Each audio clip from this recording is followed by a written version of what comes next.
Jungle.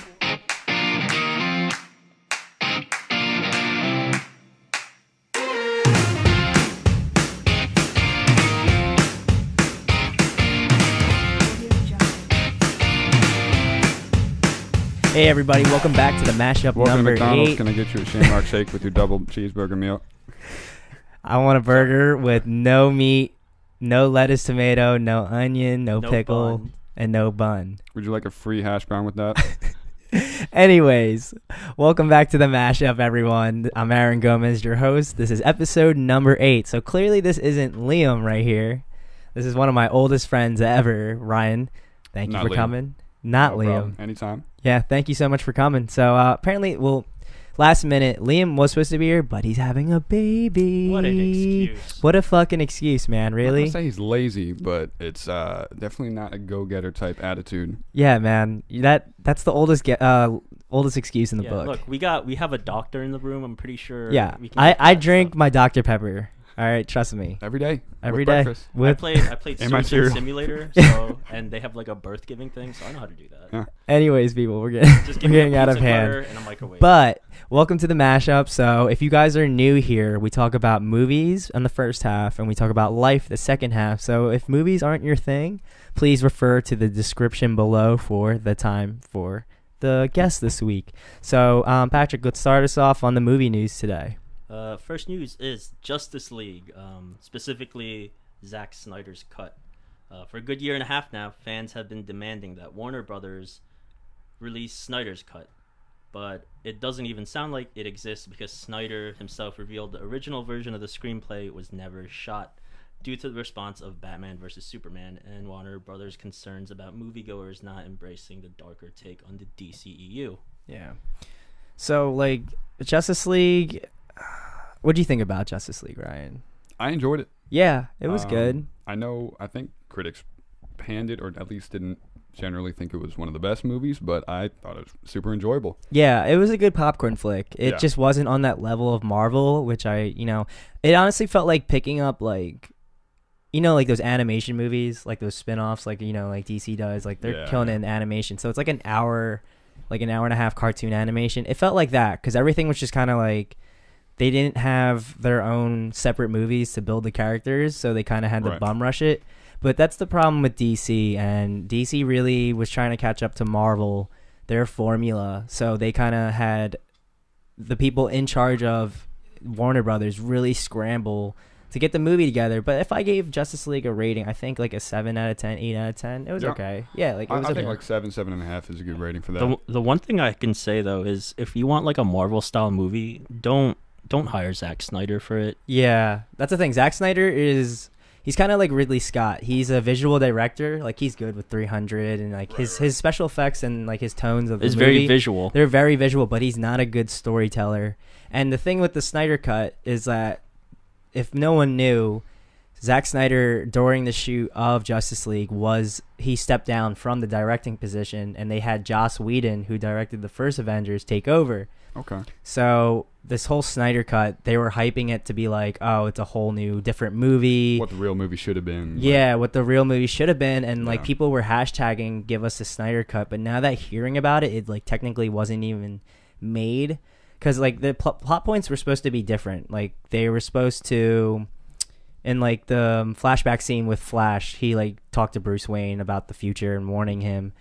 That was supposed to be more explained, and Superman was supposed to come back in a black suit, like in the comic books. Like when he resurrects, he comes back in a black suit, but they actually had to put him in his regular outfit. So it's like small things like that, but apparently it was just going to be, a lot darker because Batman vs. Superman, for him, it was kind of controversial because, Batman killing people, that wasn't like really who Batman was. But what do you think about him killing people? And people want their heroes to have a strict moral code, right? Yeah. But I think it's just an artistic direction that he took. He wanted to make the heroes that we were looking up to more relatable, more identifiable, and more human. So I can respect that. Yeah, no, absolutely. So I don't have any qualms really with him making Batman kill people. Yeah, I have no problem with Batman killing people. I just think it's a little too early to do that because they're establishing a universe. Maybe get like 3-4 Batman movies in, and then have him start killing people so we actually give a shit, really have that depth, like with the Marvel heroes now. So you feel it, like you're like, whoa, yeah, Batman, like, yeah, he's that far gone, like, and but starting with him like that, it's just like, it's weird, and it's like you're just starting up a new universe. Why do you want to be bold like right now, with the new thing? But I didn't really mind it. It's just I think like for a normal standpoint, because kids are gonna watch this movie. You don't see Batman branding people and just like using guns. He's not the Punisher. He's not the Punisher. Definitely don't want your kids watching Punisher. So like I wanted to add to the quote, about Zack Snyder. This is from Snyder himself. He said, "When this movie came out, understand that Chris Terrio and I had finished the script to Justice League before Batman v Superman came out. Some people didn't like the movie, a vocal minority, so they said there's a lot of stuff we don't want you to do, so we had to rewrite the script. Snyder did, however, shed some light on what would have entailed." So it's just like, it's just crazy because everyone's asking for the Snyder cut, but it wasn't even like shot. No, it's just a script. Yeah, and it's kind of sad because I just think even if we got the Snyder cut, Snyder's not that. He's not like the best director. Right. So I wouldn't. Right. I honestly, I feel like if I watched it, I'd just be like, okay, it shouldn't have been made anyway. Like I wouldn't be surprised if I ever said that. So, but I don't know. We'll see. Shazam's actually getting good ratings on Rotten Tomatoes, and super excited for that. Yeah, no, I thought it was a joke when I saw the trailers. Me too, honestly. Because he looks just silly. He looks like. I don't know. It's a silly character for sure. It's a kid's movie. It's a kid's movie. Yeah, it's a kid's movie, but I'm hearing it's like. I think, like, besides it being a superhero, I hear it's a really good family drama because the character of Billy Batson is an adopted kid that goes into a foster family and then he gets these powers all of a sudden. So I hear Zachary Levi, who plays Shazam, is really good, and hopefully they keep the numbers up because I think it's at like 92, but it's in the 90s. That's the point. So that's a really... Huge. Yeah, it's a huge thing, but hopefully they don't take Shazam being this good as we should change the whole universe. Right, now we're going to make a 3-movie series for Shazam and then make him the face of our universe. Yeah, and then like have spin-offs that are pointless. But Shazam's not even like, he's not even really that well known in the DC universe? Oh, he's not. Yeah. Yeah, so I mean, I think it's going to make money. It's just... I forget what month it's coming out because I mean the main focus is Endgame at this point, so we'll delve into that. But Patrick, what's the next topic for the week? Wait, sorry, before we get to that, did you get your tickets yet? Yeah. Yeah. I was already on it. Are you on it too? Yeah, dude. Oh my god, I'm so excited. Marlton? No, dude, Marlton's too small for theaters. Yeah, it is pretty small. So we'll mention this in the end. But yes, I do have my tickets to Endgame. Thank you very much. Can't wait. Patrick, next topic. Next topic is Angelina Jolie becoming a lead in The Eternals, which is a movie directed by Cole Zhao. And they're talking about... It's Chloe. Okay, Chloe, Cole. Look, that's some good call. This text is so tiny, man. My mouse. Patrick just has PTSD. Like, oh my god. Yeah. Anyway, it's directed by... that's how my sister knows him. Cole Zhao. Really? And roasted. She's in talks of playing a lead role that many are guessing the character of Cersei. Yeah, so I don't know much about the Eternals. I don't know if you do.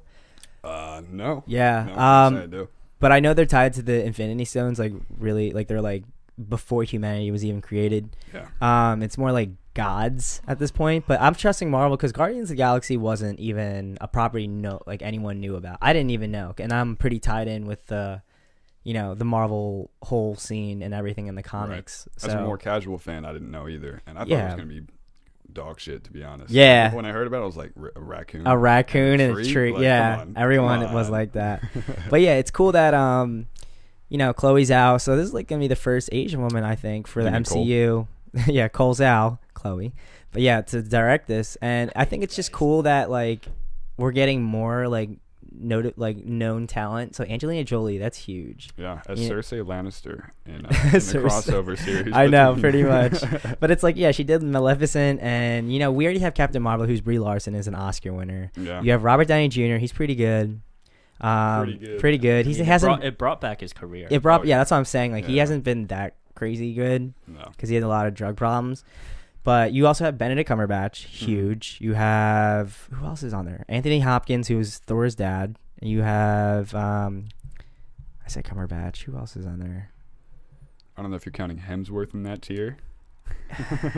He's kind of just known for that. Just role. a ripped dude, yeah. Yeah, he's just a ripped Australian that knows how to read like 5 lines. But like, I'm joking now. Chris, I love you.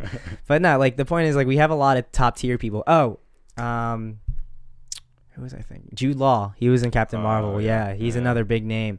So having this like this talent added, which is I think is great because I feel like Angelina Jolie is like another level. That's some like serious A-list talent. Yeah, it is serious A-list talent at this point. For a movie that I don't know much about. She's like crazy. Known like throughout the decades. Yeah, honestly. Yeah, and I mean, old.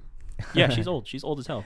Yeah, I don't even know how old she is now, but she's looking 40s? Fine. Yeah, she got that Jennifer Aniston gene. Yeah, pretty much. She's just and not then, aging. Like all these actors and actresses you mentioned, they're kind of like newer generation, right? Yeah. Compared to Angelina Jolie. Yeah, but it's like I think any celebrity wants to be in a Marvel movie at this point because one, you're gonna get rich as hell, and two, you're gonna go down in history as like really being part of this huge universe that's like so big because like the Marvel movies definitely take up like the top 5 spots of like the most highest grossing films in this world now. And you know, it's just having this Academy Award winner is just it's crazy because it just adds more, and I feel like more people are going to be like, oh, we should try to be absolutely they're getting in the Marvel properties. Yeah, exactly. And you're gonna invite new audiences with Angelina Jolie fans. They're like, wow, she really took the time to do this. Now, maybe I should check it out. But even with the Eternals, the previous reports claim that Marvel Studios is looking to cast their first openly gay male lead in the upcoming 2020 film. So the film's supposed to set to start production later this year. So I mean that's cool. They're diversifying, and Black Panther is that was the start for it, and Captain Marvel is the next step, and now they're doing a Shang-Chi movie, which is like an Asian all cast. It's a character I don't need. Johansson. it's like a character I don't know, but he's pretty much a kung fu character. But I'm like, all right, how are they gonna do this without making him a stereotype? He was like made in the 70s, and it's like, all right, I guess. But I mean, if Marvel wants to be, diversified, like do it in an organic way. Not in a politicalized so that's my biggest way. problem with this. Is that this type of action that they're taking is what everybody does. Every company does, no matter what industry you're in. But it seems so counterintuitive. You're reverse discriminating. So I don't know why you have to make it like a public thing that you're seeking out specifically a gay lead actor. It's because a vocal minority asked for it. And it's not even necessarily the actual fans. I mean... I mean, like, I want to bring up, it's kind of related, like EA and like the whole Battlefield 5 fiasco, how that came out. It was like they diversified World War II, bringing in like a lot of things that just were just not accurate, and they were just trying to appease a group of people that didn't even play their games, and then look where that led them up to now. So get in depth with that. Like, what did Battlefield 5 add into the game? It brought a lot of females. It brought a lot of like female soldiers, and it's like different races too, right? Yeah. Well, they started that that in World War One, and like I mean, I guess you can kind of back it up a bit. Yeah. But that's a small minority of people. My gripe is like it's not that women didn't fight the war; they were, and you can make stories about them, but don't just like slam it in your face. Don't just plop in like someone that's just unbelievable into it. I mean, she had a bionic arm, man. Back then, they had like it wasn't back then. Like if you lost an arm, like you got like you got a stick.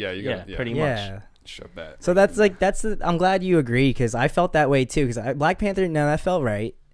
Yeah. Captain Marvel, like the movie itself, the way they advertised it just made it like a whole feminist propaganda thing, and it kind of felt like that. Watching it, it just felt forced. It takes you out of it, honestly. It takes you out of the experience. It takes you. It does take you out of your mind, Yeah, no, it really does take you out of it, and it's like that's Hollywood though. Like Hollywood's gonna be the jump on the bandwagon. Like, oh, we have to do this because that's the thing I hate. I hate how politics have to dictate what we see in entertainment. I mean, I know it's good for good for diversity, but it will come. Just like let it come organically, and it's inevitable at this point.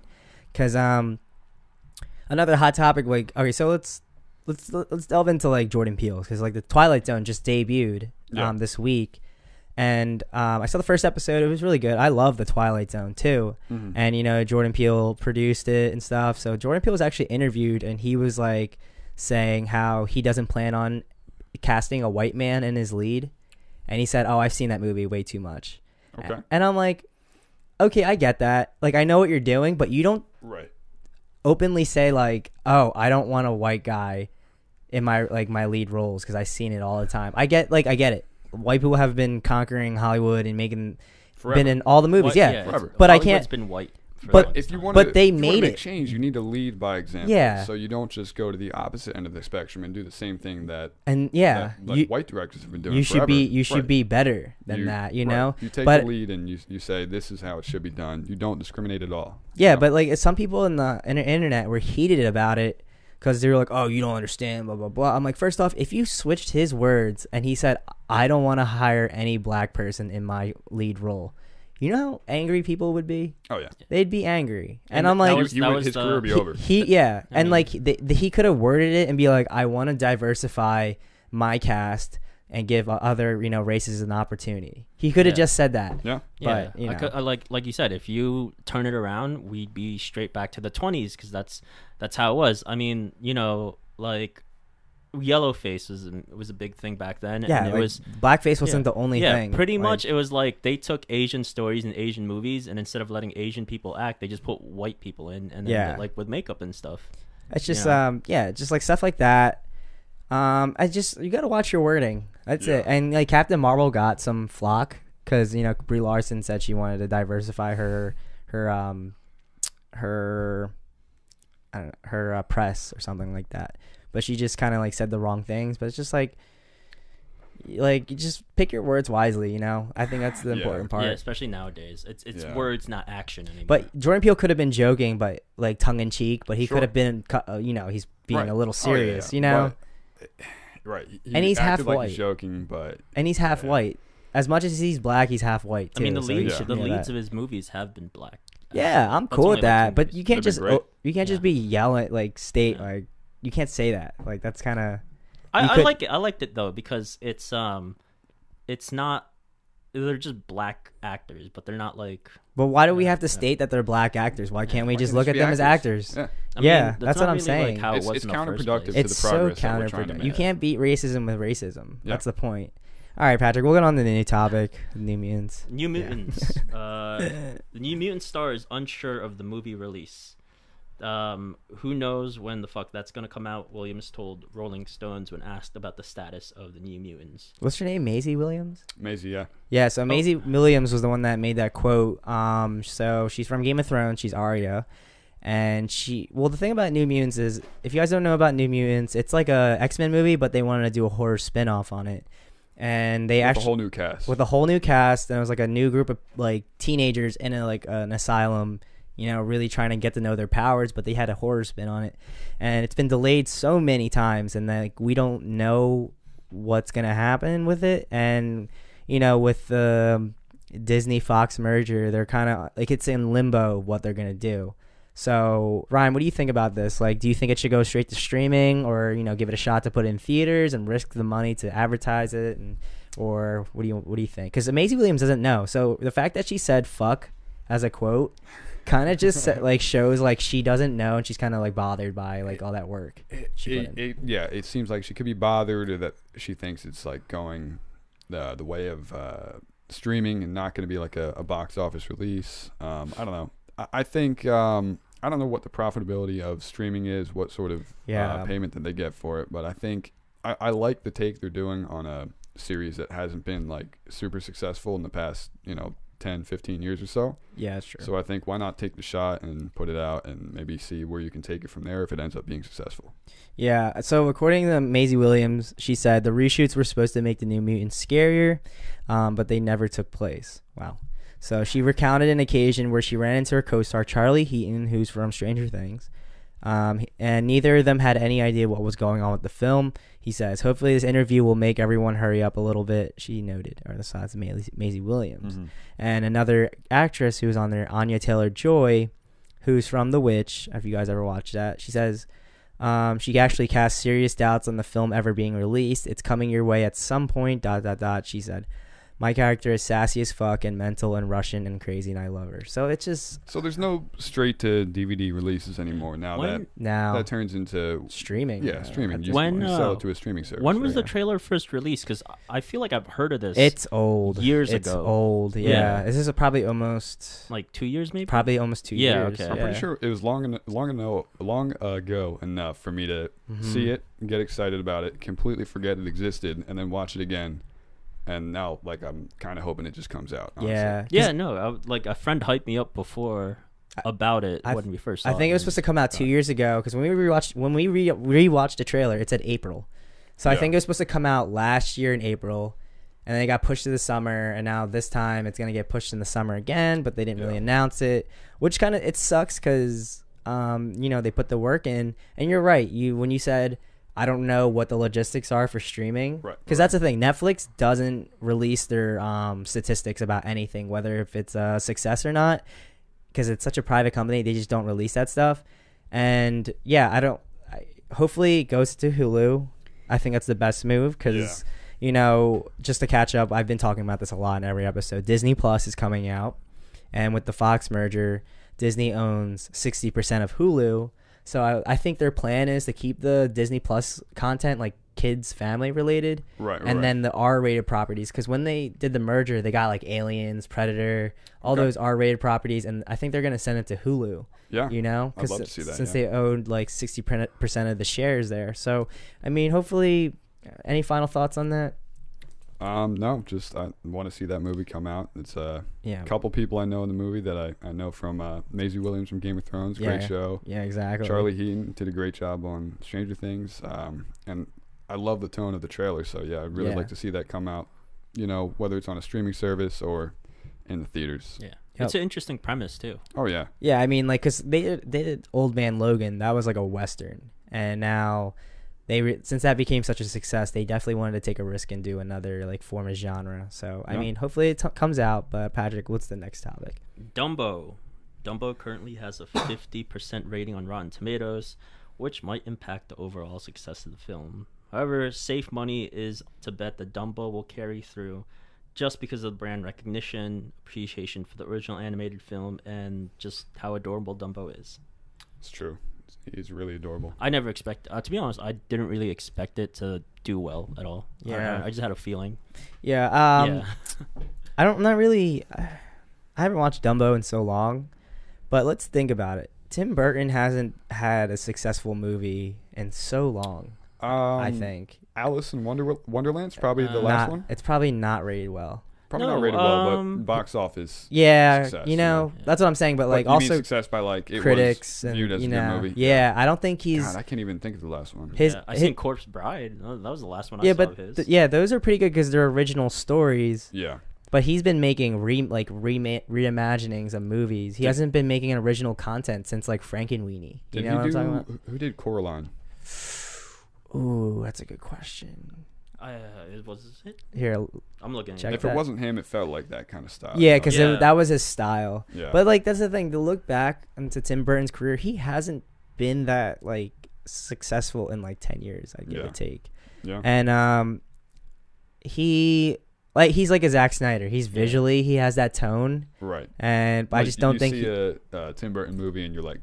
Yeah, my boy Tim. Yeah, it's a Tim Burton. It was Coraline or Coraline? I think it was Coraline. It was directed Cole. By. Okay, so Cole was directed by Henry Selick. Okay, so that's a different whole. Yeah, definitely not Tim.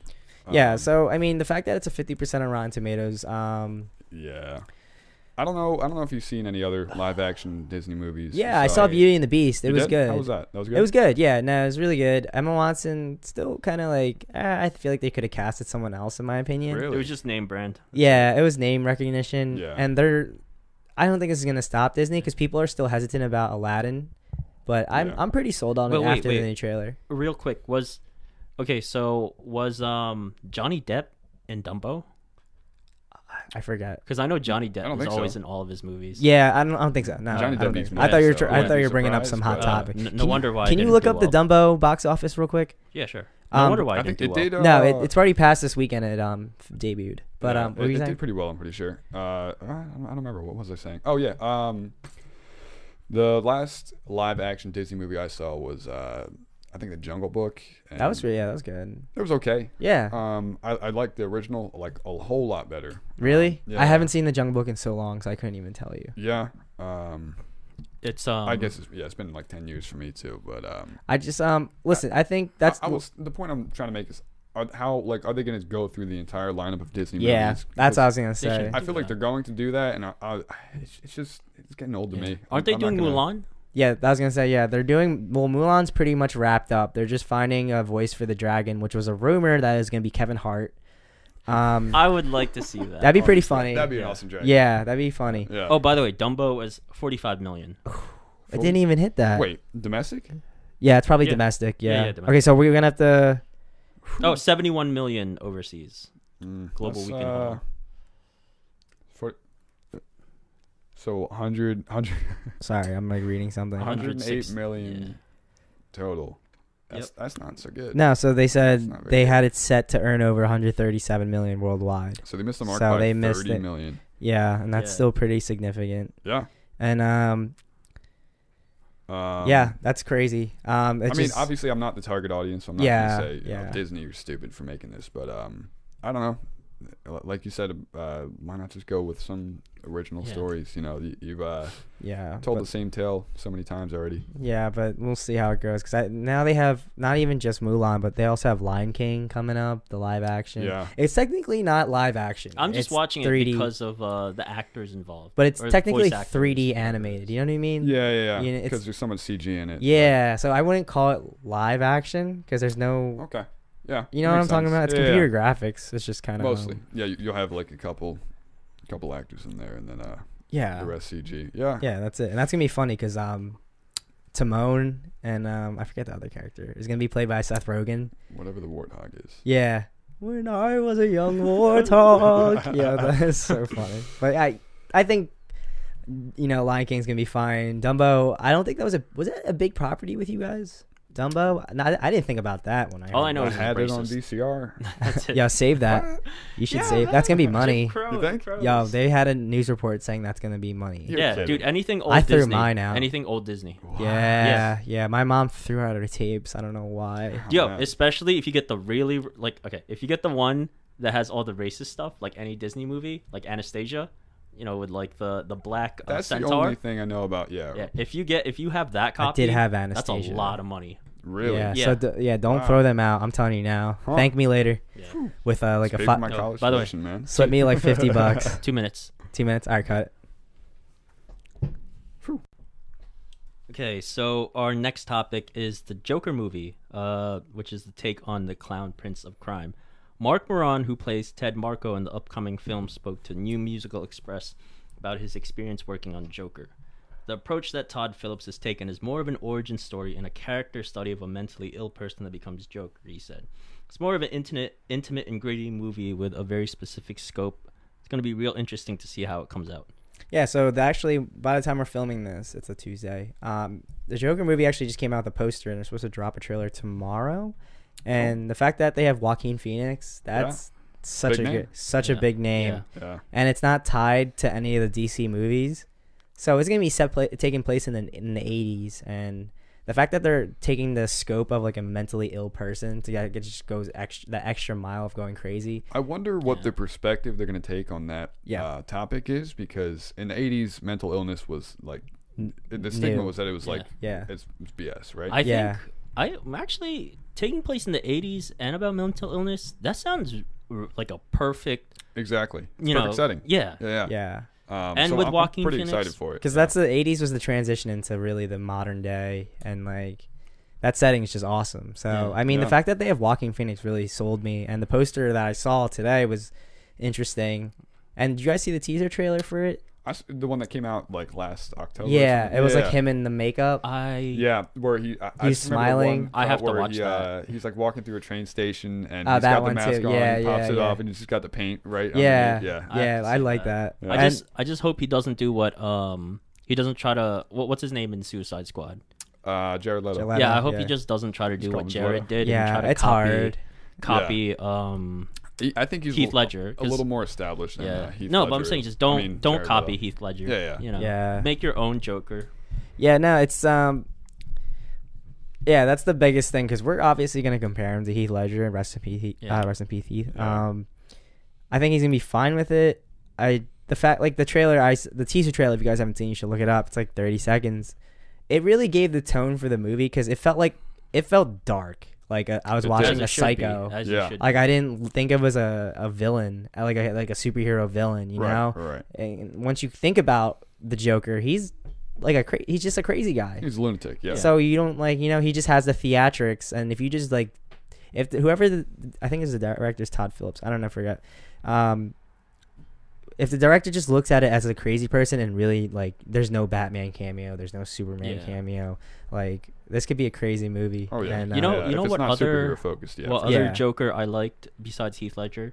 Jack Nicholson. Nicholson was good. Yeah. He was good. Yeah. He was just crazy like over the top guy. And Nicholson really. That's kind of how he is. Yeah. Yeah. He was just playing himself.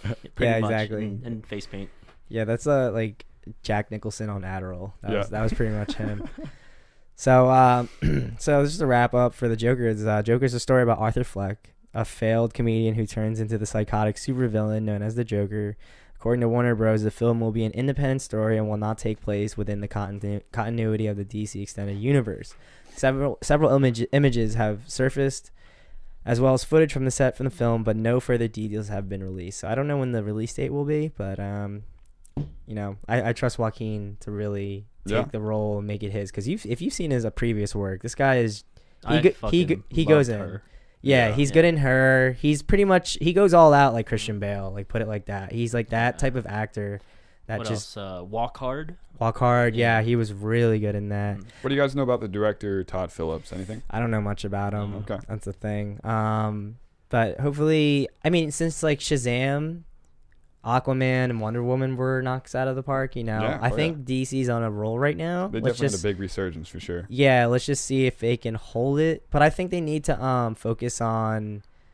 They didn't even make another Superman movie or a Batman solo movie. Yeah. But the Batman solo movie is getting made now. But I think they need to focus on core characters.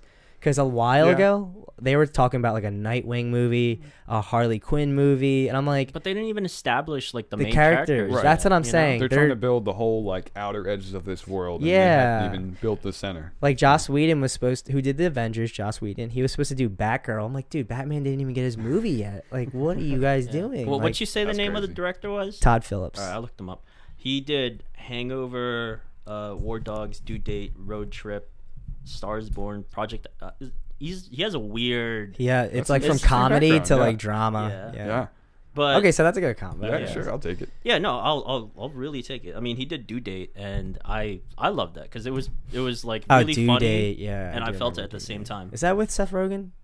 No. Due Date. Jonah Hill and Miles. No, not Jonah Hill. Yeah. Zach Galifianakis. Yeah. And Robert Downey. Yeah. Oh, yeah. That was funny and it was real heartmearwarming. Yeah. He's like, is your eyes always red? No, I got glaucoma. Yeah, that movie was so funny. I forgot about that. Wow. Yeah, me too. I forgot it's that so was underrated. I gotta watch. I feel like watching that now. All right, Patrick, we'll go on to the next topic. The Gambit movie that's coming out. Since the merger happened, all of the movies at Fox, not just the Marvel movies, are being evaluated, and Disney will figure out what they want to do with them. Yeah, so, oh god, this movie keeps coming back and forth. So if no one knew, Gambit was supposed to have a solo movie, and Channing Tatum was signed to play him. And they went through 3 directors, and they kept, pushing back the project. And it's just make it or don't make it, make a final decision. Yeah, because Gambit is not. He's a cool character. I like him. He throws the cards. He's a badass. He has that persona. I think he works better in a team. So why can't you just throw him in the X-Men instead of giving his own solo film? Channing Tatum? Yeah, right. Isn't that weird? Channing Tatum to play Gambit. All I can see him is as a stripper and 21. Yeah, 21 Jump Street. Yeah. And he's supposed to have long hair. So imagine. Just Channing Tatum with long hair. I think of 21 Jump Street at the beginning when he was in high school. Yeah. I don't think I think he's miscasted, but he's been on this role for so long. And to add to that, he said, however, Kinberg's comments suggest that the film is very at least being considered since the merger with Disney, seemingly contradicting the earlier reports that the Gambit, as well as the Fox's other planned movies or X-Men spin-offs, had been outright axed ahead of the merger. So Gore Verbetsky, Rupert Wyatt, and Doug Liman were all the previous directors for this property, and now they all dropped it. So, I mean, what are your thoughts on a Gambit movie? I don't need it. I'm not asking for it. I don't know who really is clamoring for it. But if there's ever a time if there's ever a make or break moment, I think this merger should be it, because you have a new team evaluating whether or not there's a decent amount of demand for it. So I don't know. Maybe we'll have some definitive news finally. That'd be pretty exciting. But yeah, I don't really care either way. And they should just end it on Dark Phoenix. You know. I mean, they're gonna reboot the franchise, and so they're gonna make like a movie on each individual character and then bring them together, kind of like Avengers, or for what? Like for the X-Men? Nah, X-Men they're meant to be a group. Yeah, they can't do solo movies. You know, all the characters don't stand like that. But okay, so they're gonna Gambit. Dark Phoenix is about Jean Grey, right? Yeah. So it's pretty much X-Men 3 but redone. Yeah. Okay. And it's I already heard there's a lot of flack with it, and really? Sophie Turner, who's from I wasn't too interested in the trailer, to be honest. Yeah, so Sophie Turner, who's in Game of Thrones, actually said she had a hard time, working with Bryan Singer, who also did Bohemian Rhapsody, and Rami Malek actually complained about a hard time working with Singer too, because apparently Singer was really pissed off on the set at times and would throw shit like that. Yikes. So I heard it was kind of unpleasant. He was coked out. Yeah, and there's been a lot of actual controversy about Singer. I don't know. They just need to get the X-Men right and merge it with the Avengers already, because figure out a way to do that for sure. Yeah, they've had so many tries by this point. Yeah, why not do it? And if no one knows why aren't the X-Men there in the first place in the MCU? So Marvel was broke in the 90s and 2000s. So they were like, all right, let's sell our properties to Fox and just make some money out of it. But then yet again, they started making their own movies and then became Marvel Studios. They're like, wow, we need to get our properties back. So now that they're getting their properties back with this merger, I think it's in good hands. It just sucks that I feel it's kind of let's put it like this. I feel people are going to die in Endgame. Yeah. No doubt. Yeah. And not come back. And not come back. So let's say Captain America and Thor die. I would love to see them with Wolverine, Yeah, that'd be badass. It'd be kind of a missed opportunity if you didn't have Wolverine lined up with him, or Cyclops to be with the core three, which is, Cap, Iron Man, and Thor. And it's someone's going to die in Endgame. Right. And it's just it's going to be... That's why I feel in my back of my mind it feels a little too late, and when are they gonna make this X-Men movie? Because the thing is, Chris Evans has done his contract and he hasn't said anything about signing another. That's not a good sign, and it's not a good sign. So I feel he's probably ready to move on by this point. Yeah. And do you agree with me? I said this in the last episode, I was hopefully Marvel can keep this going after, because I think a lot of people are looking at Endgame as a conclusion. They have a ton of momentum, and at some point, people are going to get tired. Or I'm going to be honest. I'm starting to get a little bit tired. Of burnout. Yeah, no, I get burned out. How many movies is it now? 22. 22. Yeah. There's 22 movies. Yeah. Jesus Christ. Because they're starting to feel the same. Yeah. It's action quip. It's a little cookie cutter. Yeah, it's an action quip movie every single time. The change from the original Thor movie with Hemsworth to Thor Ragnarok was night and day. Yeah, well, that was a good one. A good absolutely. change, No, especially for that character. Yeah, the other Thor movie sucked, but Ragnarok was super enjoyable. But you can't just use the same formula for a different script every time after time. And I said this because I think after Guardians set the tone. Yeah, they're oh my god, they love action and quip, yeah. Comedy. We should make every movie a Robert Downey or Chris Pratt type of thing. Right, and I'm you shouldn't have to do that, because some characters are just the thing that's great about the Avengers is that every character is different. They shouldn't have to be the same tonally. They become cookie cutter. Yeah, and much. I just so apparently the new group that's taking over, because I heard they're gonna give over the mantle to Black Panther, Doctor Strange, and Captain Marvel. but they're not. They're not that iconic like that, and I don't see them carrying it. I don't see, even though the numbers are great. I just don't see them replacing Cap instead of and the Iron Man. Avengers. It's gonna be the minorities. Yeah. The Especially once the minorities. Yeah. Oh, man. We're just waiting for, was it Shang-Chi? Shang-Chi. Nah, it's just it's just close enough. All right, I don't know him. Yeah, Shang-Chi's just And then that openly gay guy. yeah That's all we're whoever that waiting is. yeah on whatever the Eternals. Yeah, that's just like I don't see them carrying it. Do you like? No. I hope they carry it, but dude, I thought Black Panther was great. I thought it was a little overhyped. definitely overhyped. Yeah, Absolutely overhyped because for whatever reason it was overhyped. yeah. Captain Marvel. I'm gonna be honest, I haven't seen it yet, so I don't have an opinion on that. I gave it like a 6 out of 10, 6.5. And who was the other person you said? Doctor Strange is alright. Yeah, but he was cool in Endgame. Infinity cool, War. but it doesn't seem like a poster child that you Yeah, wanna he build a doesn't- franchise He's behind. so unknown. Yeah. The only really I known thought one. of Doctor Who. I was like, they're gonna put him Yep. here. Yeah. Well, no, I mean we can't. Okay, we can't put that. We can't say the unknown reason against them because, dude, Iron Man, Iron Captain Man, America. He was like C tier, right? Yeah, they're all C tier, Yeah. but now we're like having D tier guys Yeah. as like I don't know. No people don't even know Captain Marvel like that, and I mean, No. and the only person I can think of is Spider-Man.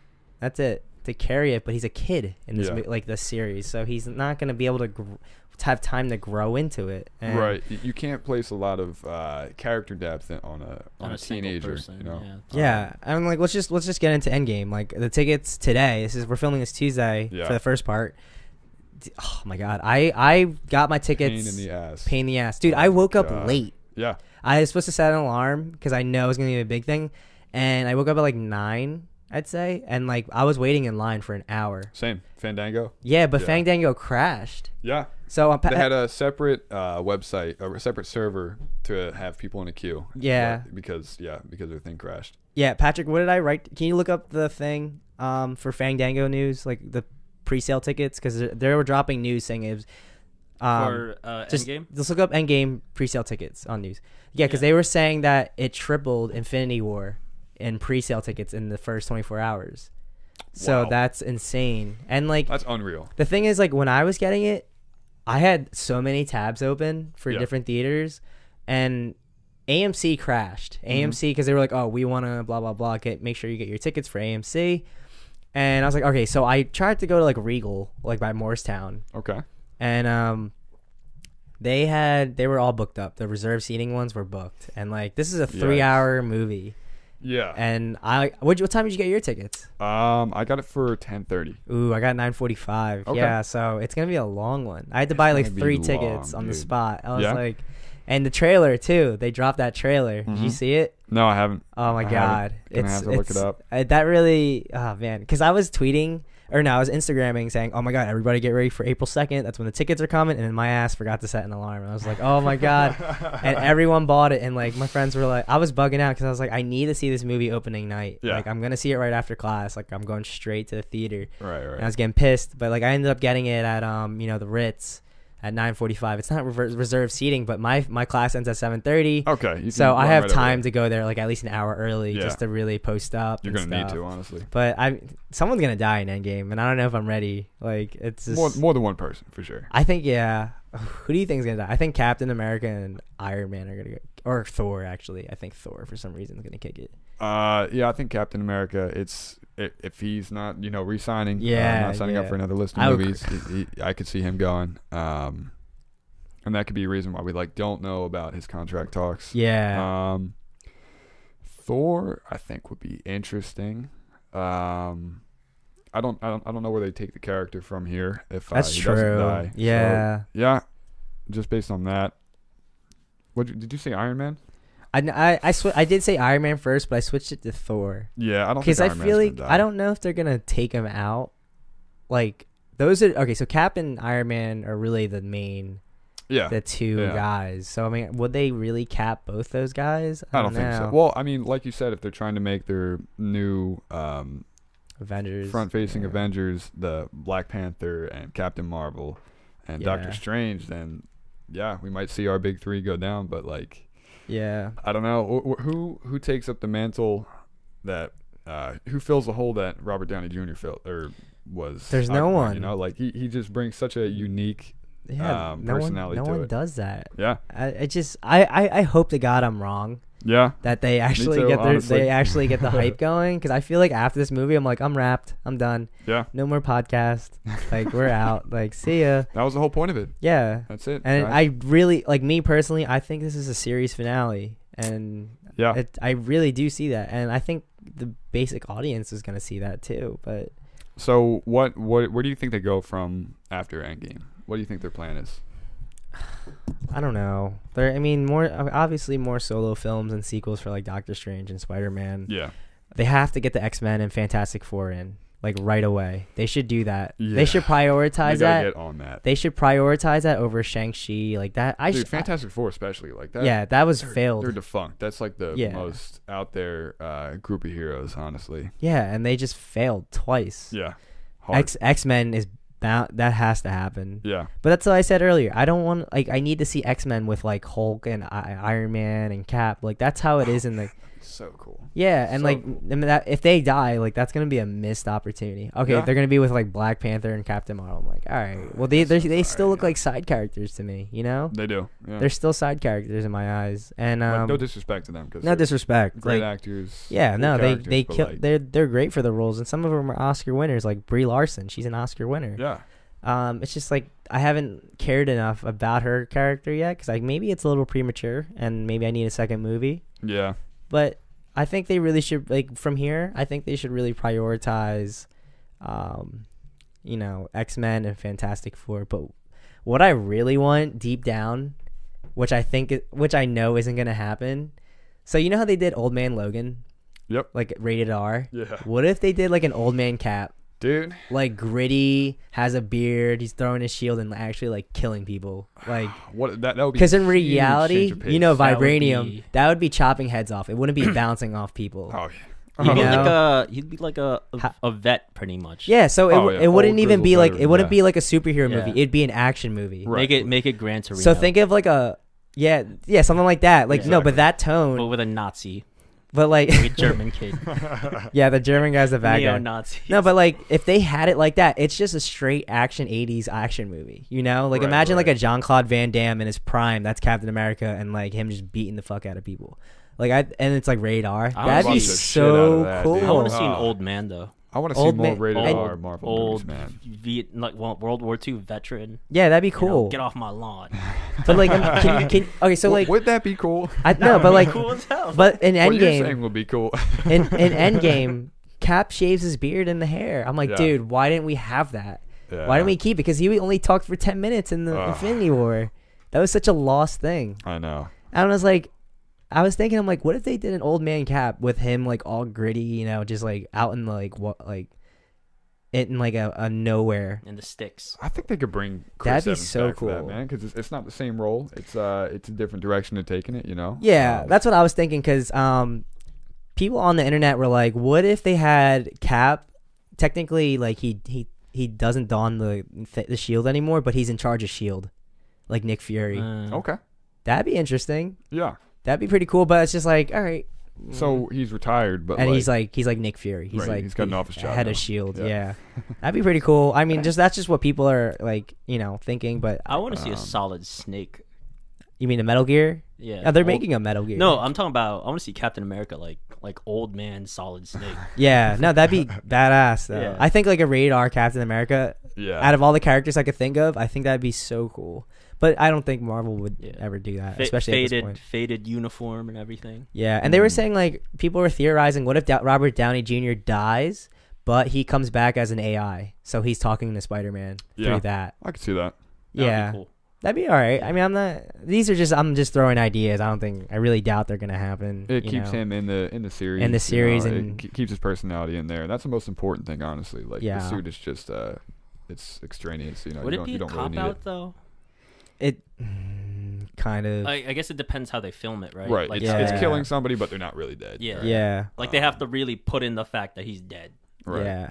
Okay, so but like let's add on the end game. This is actually Stan Lee's last cameo, according to Kevin Feige, which is pretty Rest in peace, sad. man. Yeah. I think this is the best way to end it, though. Oh yeah. no. Because I think they were trying to talk about if they had it in Spider-Man: Homecoming, the sequel. I don't think it'd be the best place to end No. it. You know, No. Endgame where it's ending There's the some- whole. It's It's his finality, character. Yeah, and it's Yeah. the Russo brothers said this. It's the Infinity Saga. They're calling Phase 1, 2, and 3 the Infinity Saga. Right. So let Stan Lee really make his last cameo right there. Yeah. Yeah, like that would be cool. I think that's the best, cherry on top for him. Anything you want to add to that, Rye? No, he left an insane legacy. Honestly, Yeah. I mean, he's like the father of like Western comics. Yeah, he really is. Yeah, he pretty much is. So to see hopefully his last cameo in Endgame, it's I'm getting chills just thinking about it right now. I know. People are gonna be it walking out does. crying. Yeah. Yeah. That's for sure. Well, if you, I'll be bringing tissues for sure. Yeah. I know. I think I'm gonna cry at Endgame because I know Cap's gonna. I'm kick like it. 90%. I'll probably I'm cry pretty during sure. the movie. I'm pretty sure. Yeah, like because Yeah. oh man, because Infinity War was nuts when it Yeah. ended. I was like, "Are you fucking serious? Like Yeah. that just happened?" Yeah. And imagine being like, okay, so I spoiled it for myself because when they announced Avengers Infinity War, it was supposed to be, they had a thing in California announcing the Marvel slate, right? Yeah. They said Avengers Infinity War, Part 1, Part 2. That was in the announcement. Mm-hmm.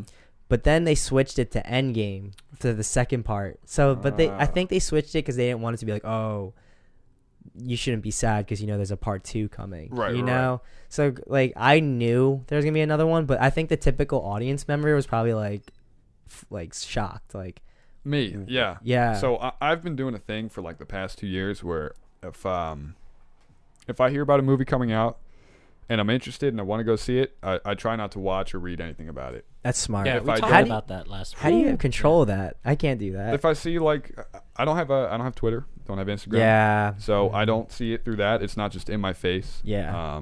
And then I don't go searching for it. But Yeah. if I see a trailer for a movie that I haven't heard about, I'll watch it, and if I'm interested, I'm like, all right, that's it. That's all I want to see. I'm just going to keep an eye out for when it's Yeah. going to get released, and then I want to Yeah. go into it as blind as Yeah, possible. we talked about it last week. Like trailers let out way too much. You can figure Yeah. out way too stories much. from- It's yeah. ridiculous. Well, that's the thing with the Endgame. It's kind of different. Yeah. So So they had that trailer of them like walking through the broken down building and yeah. whatever else they were doing. I don't remember. They said this. They said that what we're seeing through Endgame, the trailers now, is like the first, about 30 minutes of the movie. Okay. So That's cool. that's cool. But like, and they also did. I said this last week that the trailers are manipulative. They admitted like there's some, because remember in Infinity War, the trailer you saw like Hulk running towards the screen. That scene didn't even happen. Right. And now like I don't know what's gonna happen I mean, that from the happens all trailer. the time. Yeah. Yeah, well, they really did it this time because people examine trailers like Mm. fucking nerds like us. But Oh yeah. fuck, where's I gonna go with this? But yeah, like the fact that they said it's gonna be the first 30 minutes. The trailer, you didn't see the trailer yet, but when you watch the trailer for the ticket sales, because that's what started it. Okay. It looked like they showed like the finale, like the final fight with Thanos, because it Now was that's not going to be it. it was all in rubble. So I was like, are they showing the last fight? Oh, Like, man, it's a mind game, dude. yeah, It's a freaking mind game. because I'm like, okay, so if they're showing if this is what they claim it is, like the first 30 to 45 minutes, Yeah. and they have Thanos already, they're gonna get their ass handed to them, Oh yeah. and then they're gonna have to rethink something. I'm hearing time travel. Okay. I'm hearing a lot of things like the quantum realm. I've heard about the time travel thing. Yeah. I don't know about the quantum realm. Yeah. There's so many ways they could take this movie. Yeah, it's crazy because it's like you can't even take Thanos head on. We're gonna have to time travel to stop it from even happening. Like, Right. that's crazy. Like that's how strong he is. And then we have to do this for 3 hours. Like, let me just take it from there. Bring it back to Justice League. Dude, Steppenwolf is just like shitty Thanos, man. What the hell? he wasn't even supposed to be in it in No? Snyder's cut. Yeah, Huh.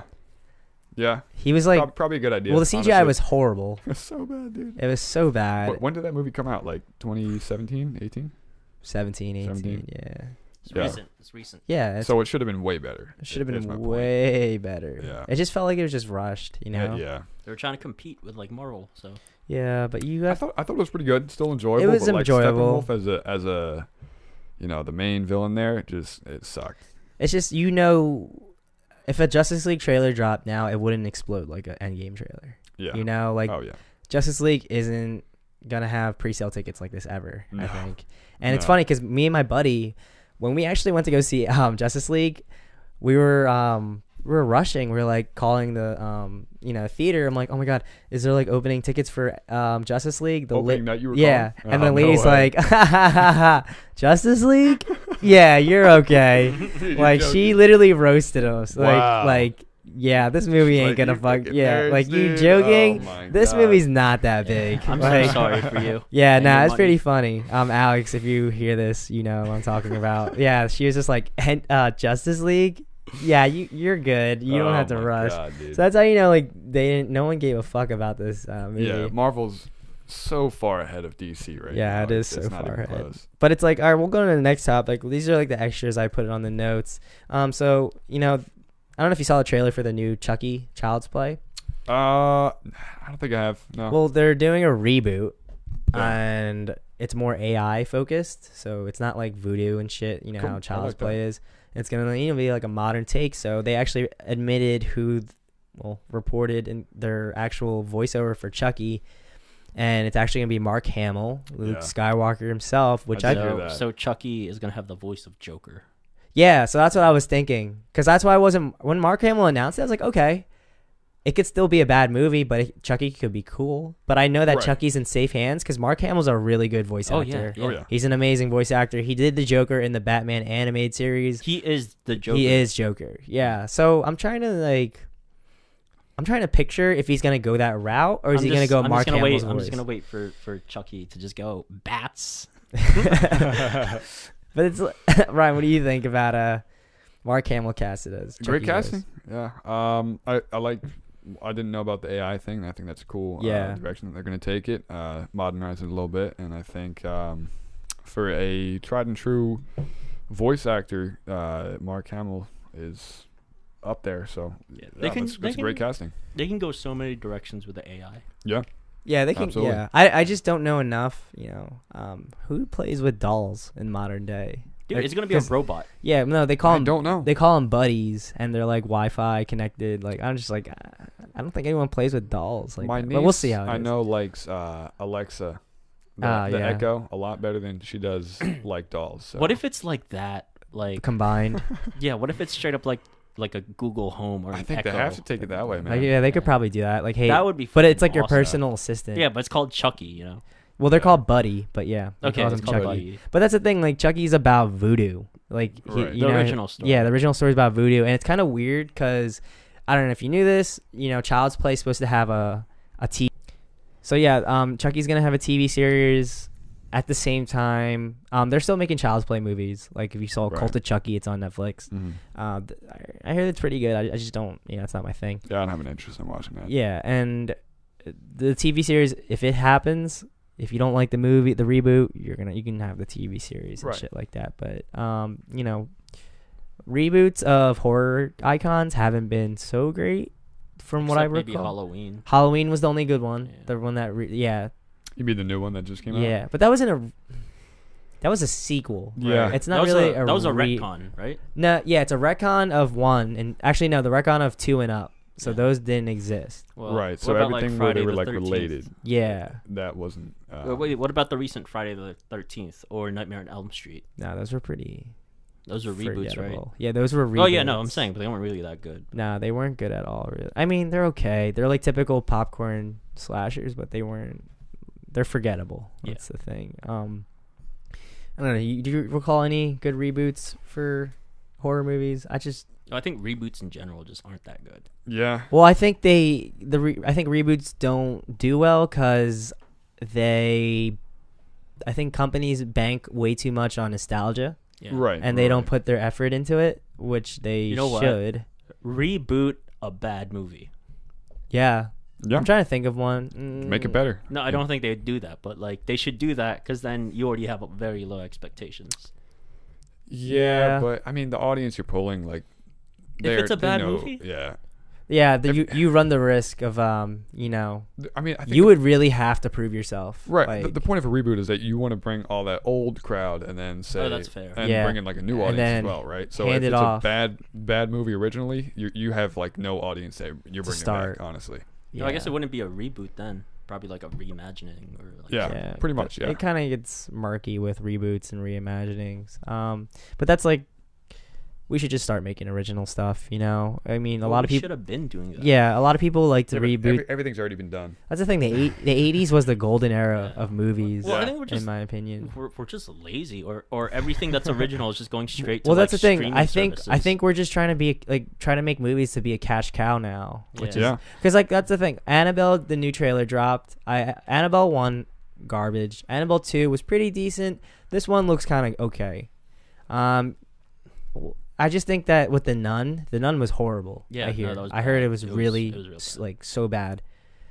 That it's just like all jump scares and stuff. I just really Yeah. hope, and like James Wan's a great director, but this isn't him directing it. He only directed the first Conjuring, so I mean, just treat it like you care, because that's what Marvel does. They have, you know, low, unknown directors to like direct their properties. Yeah. So like the Russo brothers, they did I think they did Arrested Development. I forget. They did The some. series. Great They show. did TV shows. They were, what? but On the point, Netflix?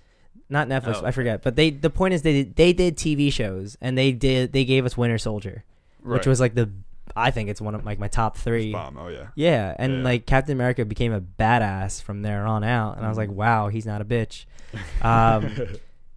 But yeah, it's Yeah. like it just, if you have a driven person that really has a good vision, like give it to them. You know, like I think we're in that time now where we're not relying on big names anymore. Yeah. Like I don't think they really attract people to theaters. Yeah. So Well, it's because there's so many different avenues now. It's like music. You have Yeah. so many different avenues to release material. Right. You know what I mean? So it's like you don't even, especially with streaming nowadays, you don't necessarily need like a huge production company to No. make like a hit. I mean, look at Netflix. You know, There's like we so talked many about garbage Roma and horror stuff. movies Yeah. Yeah. on Netflix. But like Yeah, the point it's is crazy. like Arnold Schwarzenegger today isn't going to attract a crowd like he did in the 80s and 90s. Oh, yeah. Right, You know, right. like that's the He doesn't point. have the same Yeah. pull. Yeah. Yeah. So any final words before we wrap up? On Annabelle. Yeah, In general? yeah. Can't wait for Endgame. Can't wait for Game of Thrones. That's it. Oh for my me. god, yeah, Game of Thrones, that's in 14 days. 13 14 days. days? Yeah. Well, I don't know what today is. Oof, I forget. It's coming up. It's going to be Real in quick, 2 I weeks. think I think someone's at the drive-through. Oh, sorry for putting you guys on hold. So, would you like pickles Hold in that for sandwich? like an hour? yeah. He's working the drive-thru while he's here. Got to make a living. You know how it is. But hey Ryan, thank you for showing up, man. Get You know back. where I live. You're gonna be working the camera in part 2. Right, I'm taking over Patrick's job. Yeah, he's I'm taking telling over you. Patrick's job. I got to go to my job. now. But hey guys, thank you for showing up for part 1. So stick around for part 2. We have Tony's Uncle Tony from Tony's Tea Corner to be our guest this week. See you later.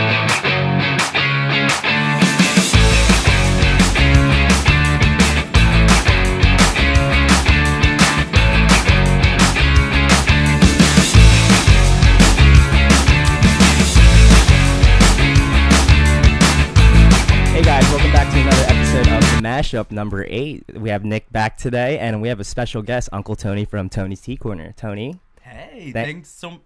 Wait. Let's start over. No, keep going. You like it? Yeah, okay, that's okay. fine. Well, thank you so much for having me on. No, of the He's show. a course. guest. He's already trying to tell I us really to cut. appreciate it. Yeah, I I'm know. already talking over you. No, it's fine. I actually wanted to meet you for so long, and we actually missed each other when Nick had his movie Gugas, and you At the you played a premiere. you Yes. played a good asshole I on that was. scene, and I was like, where is Tony? And we just missed each other. But hey, so you run a podcast called Tony's Tea Corner, I and do. what's it about? So Tony's Tea Corner is based on the idea of catharsis. You know, you get all the negative shit out during the true. week when you're upset and whatever pisses you off during the week. And you get it out through talking about stuff like pop culture. I talk a lot about the Housewives, Yeah. a lot about celebrity gossip, but it's all like based in comedy and catharsis. I wanted to feel like how we're doing this right now. Like we have our Yeah. teacups, but you know, we have red wine. We're here. spilling something. Yeah, we're spilling something. So what made you want to start a podcast? Is it because you know the podcast movement itself was actually growing, or is it just like was it entangled with how you like, did you major in something like communications where you wanted to carry it with a podcast? Well, here's the thing. I've been involved in theater and acting and music my whole life. I did theater with Nicholas for a good amount of time. Bye Bye Birdie. And Bye Bye Birdie. How's he seen An business iconic without moment. really trying? Yes. Which yes. is how I knew he would play such a good villain in Goo Gods, is because he 'Cause I played the villain. an Yeah. amazing, hilarious villain in How's He Seen in Business Without Really Stop! Trying. You're making him blush. For real, that was the best part of the show to me. Oh, And thank you. when I was writing my movie, I was like, I gotta get this guy involved. Oh, absolutely. Thank you. Yeah. So I was always involved in stuff like that. I was a communication major as well. And so I kind of felt like everything that I did, whether it was singing, acting, comedy, writing, it kind of all, you can do it in one sort of cornucopia of media, which is the podcast. And it actually wasn't really my idea at first. Oh, really? It was my friend who's on the Real Housewives in New Jersey had this idea.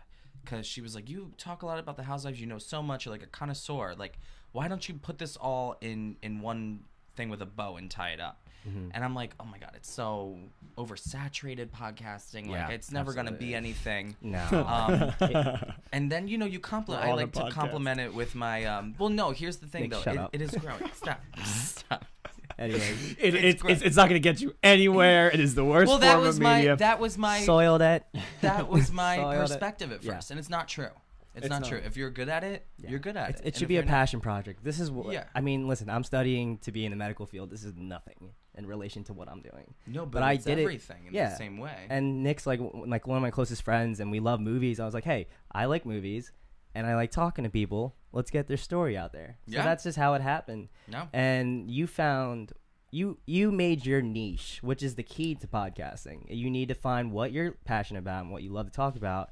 And listen, I don't know Housewives. I just know that one scene from, Housewives in New Jersey where, Teresa flips over the table. Prostitution whore, engaged yeah. 19 times. Yep, 19 times. Yeah. Yeah, if you don't know that, you're not from Jersey. Yeah, He if you does. don't know, you're never. And here's the thing: I kind of trap people too. And this is like That's a little great secret. word. I trap them because it's not all about the Housewives. I talk about the Housewives maybe 7% of the time. Yeah. And that's when I have the guest on. I'll have Yeah. a housewife guest on or somebody related to it.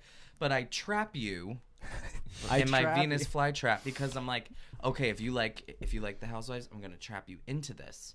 And then I'm gonna start talking about shit that's unrelated, kind of like what Taylor Swift did with her whole audience. She trapped them with the country in music, country, and then yeah. she Country expanded music, to yeah. pop. She got So That's so smart. So I That's kind so of thought smart. about that, and I'm like, okay, so I want people who watch The Housewives, and it really is current pop culture. Yeah, literally, it's current pop culture. It's all over People magazine, everywhere. You have Teresa, you have Countess Luann, and so it has become part of mainstream pop culture.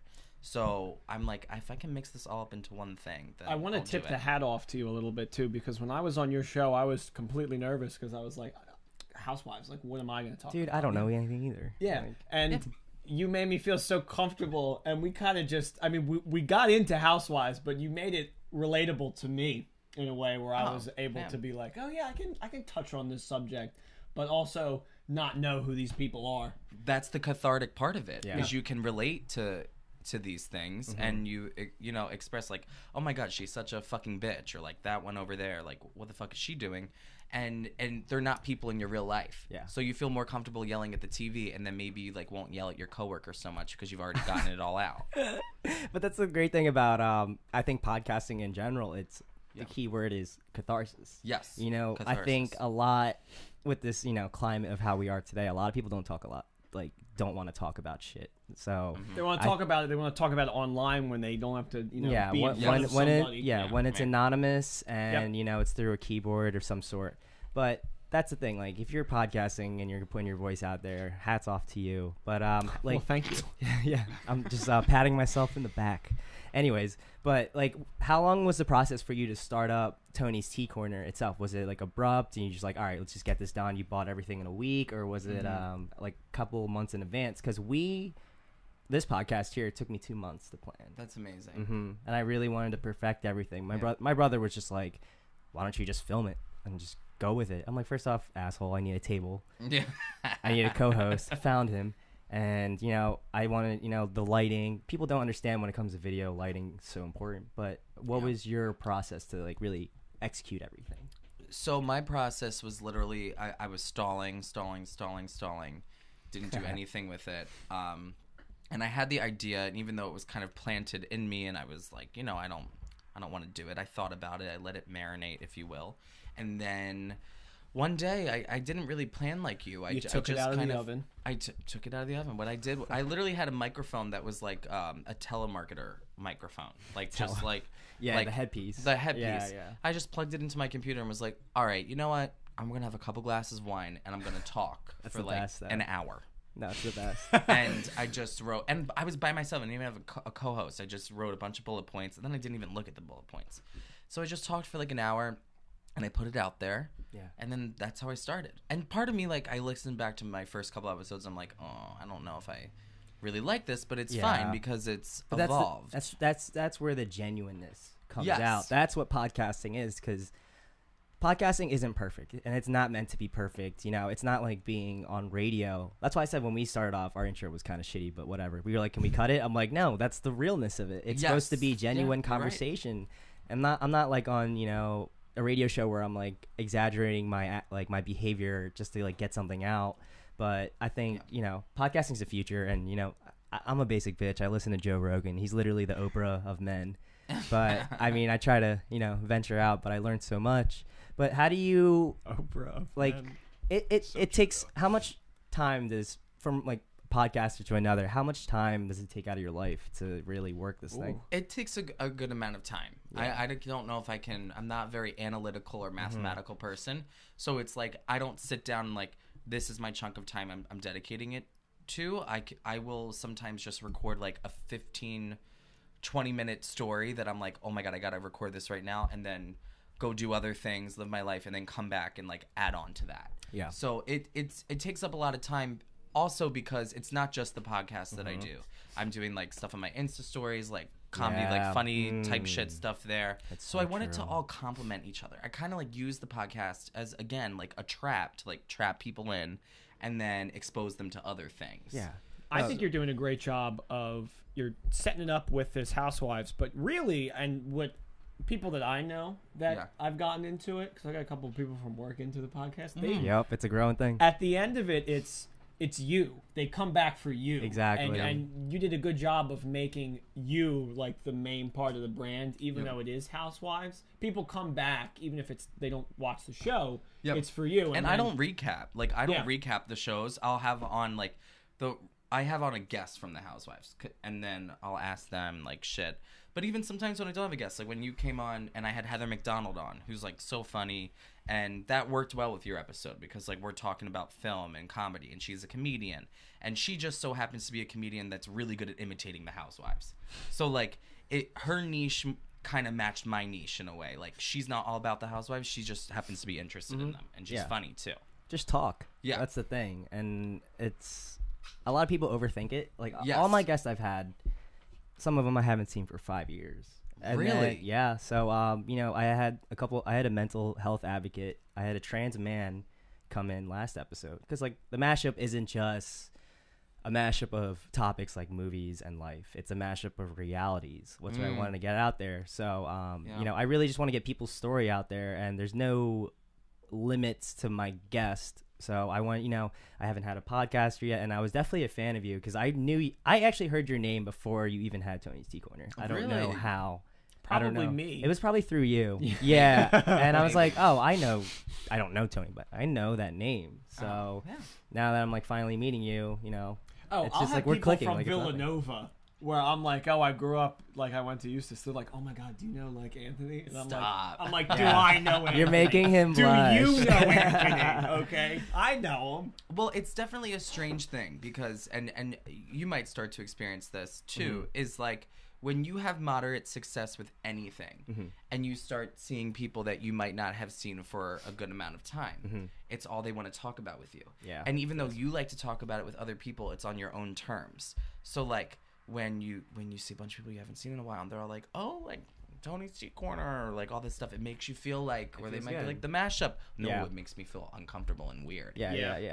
But if it's on my terms, I'm like very selfish with it. If it's on my terms, then I like talking about it. But if it's not, then I'm like, all right, shut the fuck up. Like, I don't want to talk about this. So it's a strange thing. Like, you'll start having people come up like, oh, like, what are you doing? Like, that thing online? Like yeah, when it's people like a don't backhanded compliment. A little Mhm. bit. Like, It's what- like, yeah. oh, you made like a Internet movie, stuff. but what happened to it? Like, I didn't Yeah. see Yeah. it. Like, I heard you did this thing, but And like, I think what are you really doing? I think the key to like it's hard because like you're maintaining the podcast, you have social media, Mm-hmm. you got to push out content. It's I do. consistency. No, you do a lot, but I still like me personally. I try, but like I don't want to lose quality. You Yes. know. But Yes. yours is great. Like you're on top of your stories. You're on top of your Jordan Wood stuff. Oh. And yeah, it's not easy. Look at him. He's already heated. I gotta I have fan no him. idea. I gotta fan him. Yeah, I don't know if he's yeah. Team Jordan still. I just looked at his story I'm last Team night. Are you Jordan. Team Okay. Jordan? I'm Team Jordan Yep, Woods. he is Jordan my Wood. God. 110%. Wow. I can't. I have to leave.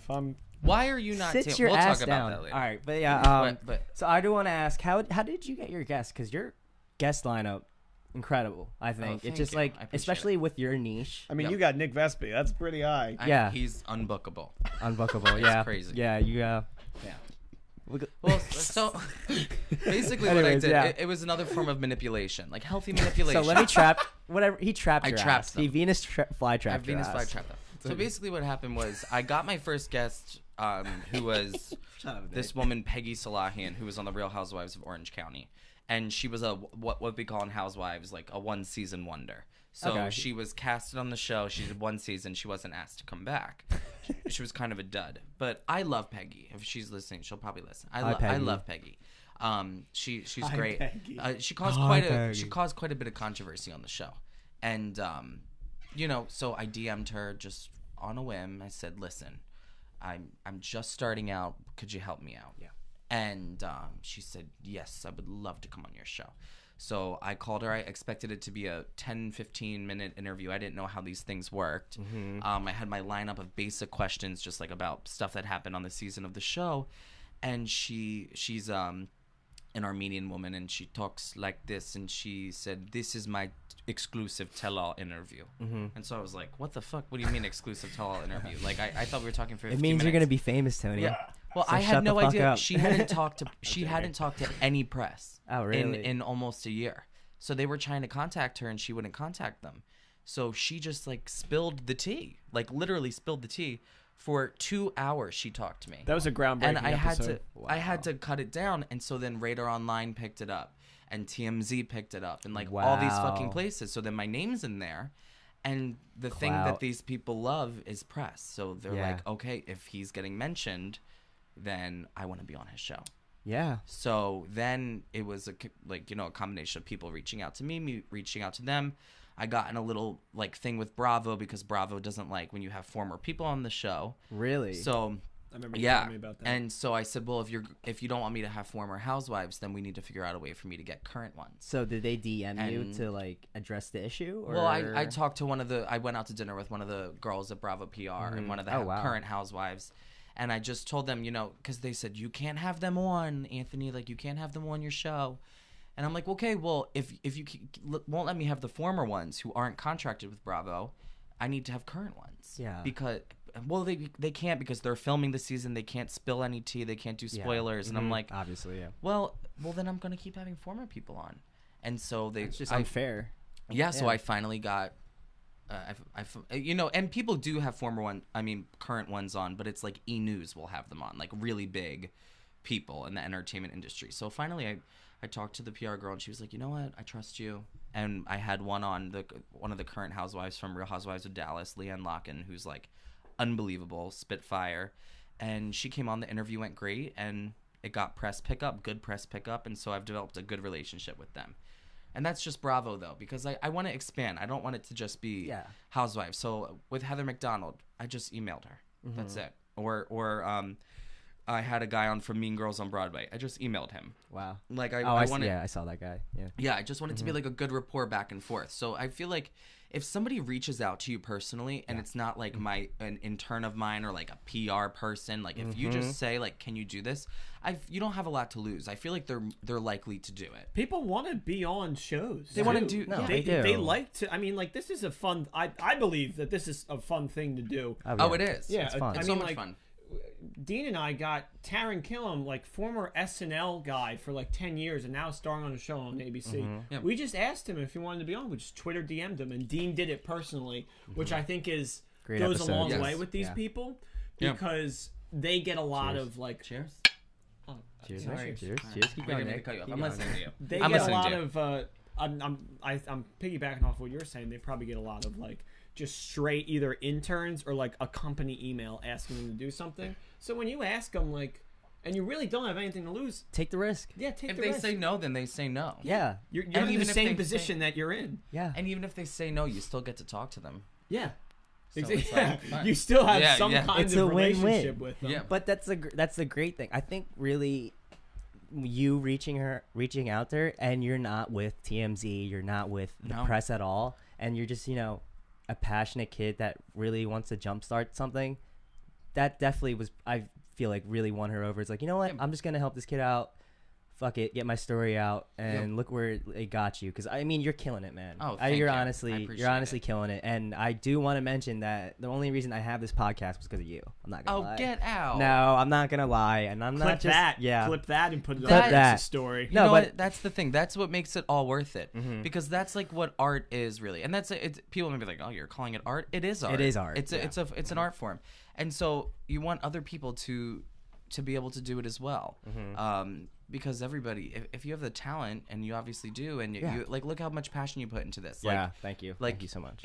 I don't have shit like this. So like it's a testament to your passion with it. And people notice the little stuff like Yeah. that. So People notice the Iron Man mugs. Yeah, the people Iron Man notice one. it. They notice Yeah, your yeah, yeah, Funkos. Yeah. It's just no, I really want to do. I was dying to bring that up to you for a while because when Vespi actually was the one that put the link in our group chat, and he's like, "Oh yeah, like my buddy has a thing. I'm on it." I'm like, I listen to podcasts, and like, if I started one, like, we're two completely different niches. Like, we're not gonna clash or collide. I was like, I texted Nick. I'm like, Nick, what do you want? You want to start a podcast, like, about movies and bullshit, and like, really, fuck it, let's just like, mess around and stuff. He's like, yeah, and like, that's where I got my inspiration. And since starting this podcast, I thank you guys for all the love. Like, I honestly get so much love, and I really appreciate it. And some other people are starting their own podcasts, and it's just it's a domino effect, It which is amazing. And like, my buddy's gonna start a podcast, but it's politics because he's a political science major. amazing. And yeah, it's just I think that's what it's all about. If you can make something that can reach somebody else, Yeah. To me, when I made this movie and people were telling me like they laughed and they related to it and they felt like there was like a sibling kind of thing that they understood, that is, they say it's not actually making it. It's the moment after when people come to you and say, I took something from that and it like I'm going to use that, or like I feel what you were trying to express. That is the moment. Yeah. Yeah, and you got to be prepared too for backlash too. Oh, because I was If not, you put something out, you better be prepared. Yes. for Dude, people I to am a say, "This is political bad." fiend, so I was some not people don't side I with was me. not prepared.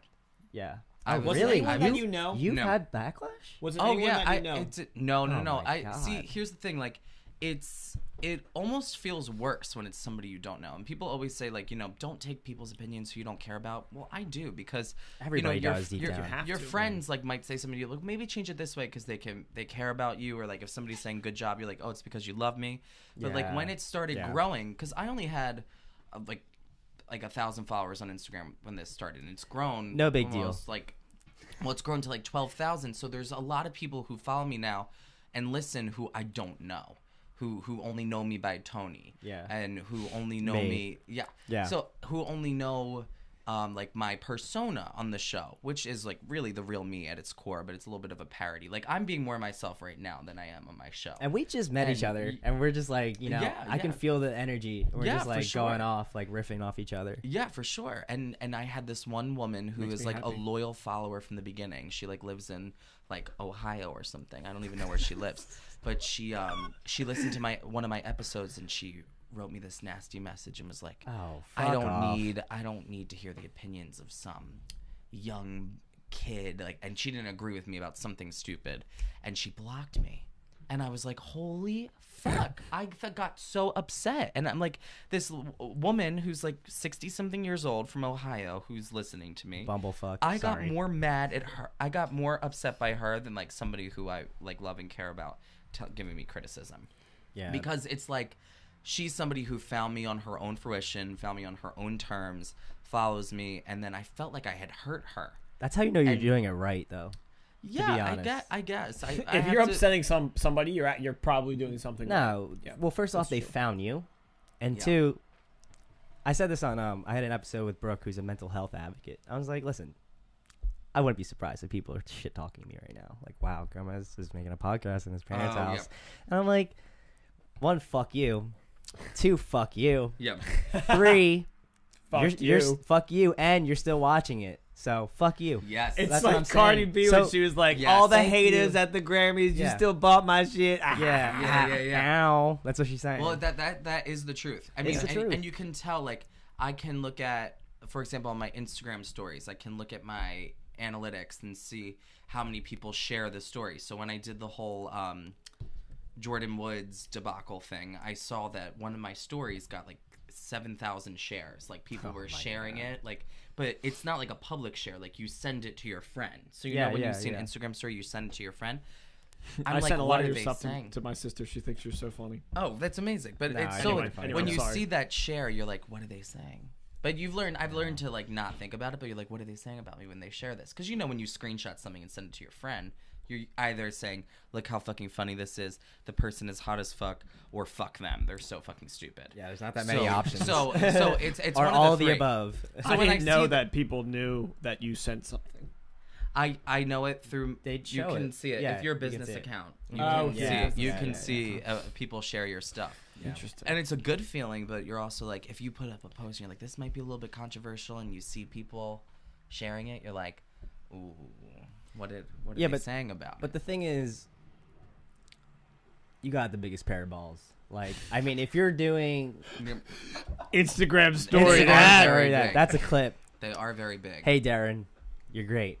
Anyways, so no. For you to put yourself out there in any form and to accept criticism that's coming your way because you're putting yourself out there, you got a big pair of balls. Yeah, it's easy for somebody just to be like, oh, this is fucking stupid. It's hard and takes work and time and patience to do something. It takes guts, man. Exactly. I agree. And like, listen, if you're gonna hate on me, whatever, you're being an individual. You're standing out. You're not just being normal. Because once someone normal tries to be exceptional at something, the normal people are gonna shit talk you. You know. So keep it up, man. That's all I want to really talk about. And thank you. I appreciate it. Here at the Mashup, we love everything.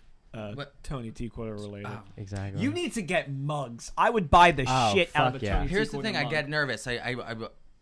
I'll do it eventually, but not yet. I still want to grow more because take your time. It's still growing, and it's funny because when I went on to Sirius. So if you asked me last year, Bye Bye Birdie mug. We'll talk about Bye Bye Birdie. But I love Andy Cohen, and I love Radio Andy on Sirius XM, and it was my goal. I made it my goal last year.